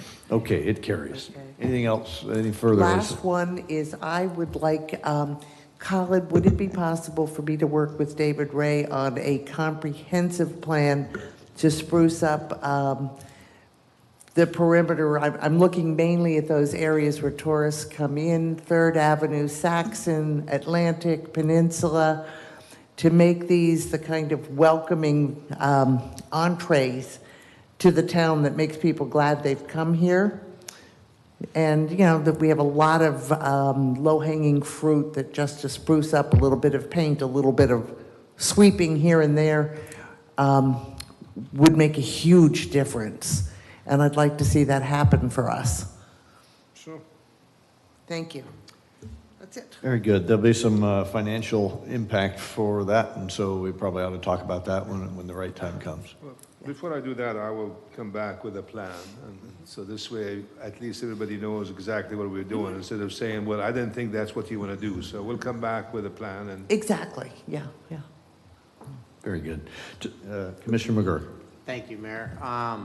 You know, to echo Valley's comments, I got to tell you that usually in the fall, this town slows down. And I got to tell you, since the flooding and the storms, this town has been jam-packed. Now, it always happens in the spring. We always have this crazy inundation of people, and it's always shocking because we come out of the fall where things kind of settle down. So everyone's like, oh, it's crazy. But I can tell you that the town and US 1 and getting around has been unusually busy ever since the flooding. I don't know what exactly the reason is, but it has been an unusually busy town.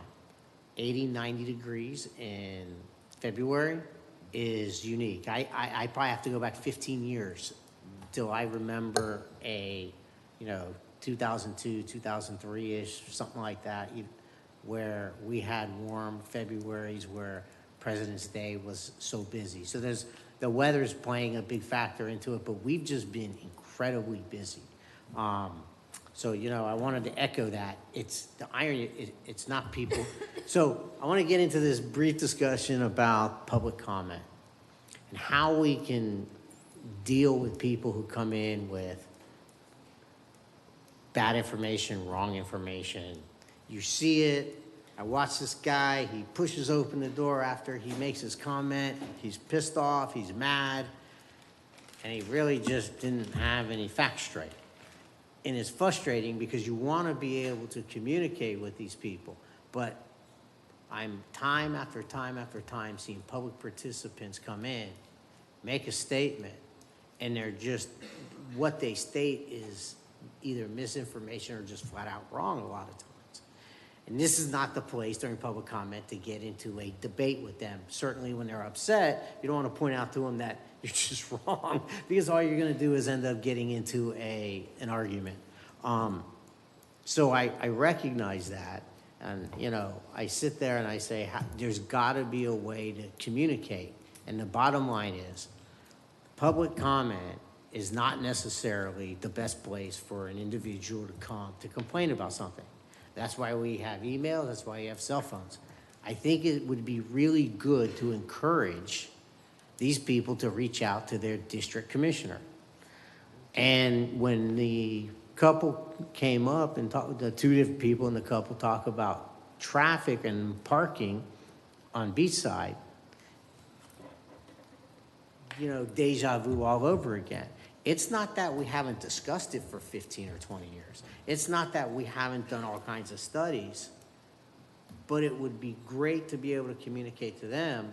There's a long history about this, and we've been down this road many times, and there's no easy solution. So again, somehow communicating, reach out to your district commissioner and have a discussion. Because these people, they come in mad, they leave mad.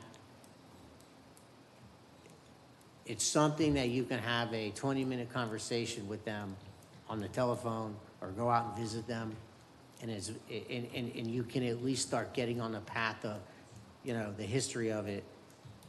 And so and briefly the history of traffic and parking on Beachside, I would be livid if I had people parking in my front yard, the right of way. But we can't just simply say no parking. And if we can, but everybody gets a ticket. Your friends come over, you have a party, you have a birthday party, you have a gathering, a dinner party, everybody gets a ticket. So the people on Beachside decided, no, we don't want to create that scenario. We'll have to deal with some of the people parking in our front yards, which is no solution. But the alternative was determined by the residents to be worse. You can create parking passes. But again, there's pros and cons to it. And when it was pushed real hard and we came up with these solutions, it was the people there who determined that, no, as bad as it is, we don't want to do this. So communicating that would be a great help. How we do that the best way, I don't know, other than, getting some kind of history out there as to, and, maybe the PIO communicating on the website, some history of, as we get into parking discussions, maybe some sort of summary or some history on certain issues. Because it's the same issue, people come in, and they're rightfully mad, but we don't have a lot of solutions to, neither do we, People are mad they come here. How many of them have gone to the Keys? Well, guess what? The Keys don't like you. We love going to the Keys, but they don't like you. They don't want you to come, right? They don't want you. How many of them sat at a bar in the Keys and had cocktails and had a great time? Well, you go to those meetings down there, it's the same thing. So it's not an easy solution, but I see the people coming in. They're mad. They come in mad and they leave mad. And it would be great if we can somehow communicate with them. And I think just reaching out to the district commissioner and talking with them a little bit about it. And finally, I just want to welcome Shane. I know he's not here. Luckily, he got out of here and went home. But I look forward to meeting him formally, and glad he's on board. Thank you, Mayor. Sir. Thank you so much. Go backwards in order here. The video of the history of discussion for documentarian purposes and for newcomers to understand we're a video culture, for them to be able to go to Ready Access or Commissioner XYZ saying, check the video, it's on the website, it'll give you the history, and then we'll have that conversation, sir or ma'am. That might be it. Phil does a fantastic job with that. Be right down his alley to do that, so I love that. That said, the diversity of our township is the tapestry of strength. Because of that diversity. It's not pretty, and it's often like sausage making, but that is what makes us strong. And so I think it is the strength of our town. It's tough. We're all not like-minded anymore. We look at this commission. We come from different life experiences, and I think that makes us stronger. So although it's not pretty, it's our job to administrate that, and I think that's part of our very being. We have discussed with the police chief, at least in the small, a continuous presence in season where it makes sense, a continuous increased presence in season where it makes sense. And so I'd like perhaps Khalid to pull the string on that a bit. And we know long weekends in great weather. We know long weekends, period. And now that it is season, it's just gonna happen every weekend, every time. Yeah, as I think I mentioned to you, now the chief is back, I'm gonna discuss with him. But the issue is, it comes down to personnel. So you heard some of the public participation. We need to have police officers as almost at every intersection. And that's difficult. And I understand, there's an issue there. I think it's having a police officer or someone there, I think it moves traffic fast. So that's what the discussion I will have with the chief, and to see, is it possible to use some of our parking enforcement personnel? Is it possible to use some of the citizen on patrol? But look for some other options besides the police officer to be there to move traffic. And we'll come back to the commission for some action here, hopefully within the next 2 meetings. Really well done. That's exactly right. Perfect solution. A couple shout outs here. One is to Kimla Sheldon, who put on the Art Fiesta last weekend, which was just packed and very, very successful. And her right-hand man, Mike Booth, who often, whether it's an event at Babe James, whether it's at the Brandon Center, whether it's in the parks, Mike Booth is there to set up and take down time and time again. Colin, for that staff member, congratulations. He is just an amazing guy. With a smile. Yeah, always happy guy. Airport board met this past week and discussed a variety of things. We have an expert hired to look at a variety of challenging topics. At the airport board did a very, very nice job. Noise is an issue. Runway length and FAA approach is an issue, and so they're tackling all those. And so I admire their work this weekend or last week. The public workshop you held on Riverside about the Riverside Drive Verizon Tower was very, very masterfully done. If you didn't get to watch that, the video is probably poor quality because people in the crowd were talking not on the microphone, so you couldn't hear it. But it was well attended. Message was clear. Verizon got the message. The city manager spoke up and said, "This is not the solution that must stand," and so they're looking at alternatives. And you've satisfied the citizens once again, Colin. Mardi Gras parade put on by Faba Hospitality was a huge success. Congratulations to Zoe Nooner and her entire organization for putting on a nice event for folks. Lastly, the city manager and I will be at the farmers market this Saturday. So tell your friends and folks, if you want the laid back setting, like Jason was talking about, to come up and have a conversation and not feel the pressure of being on TV and at the microphone and all dressed up, that's a great setting to do that. Any by the ways. We're adjourned.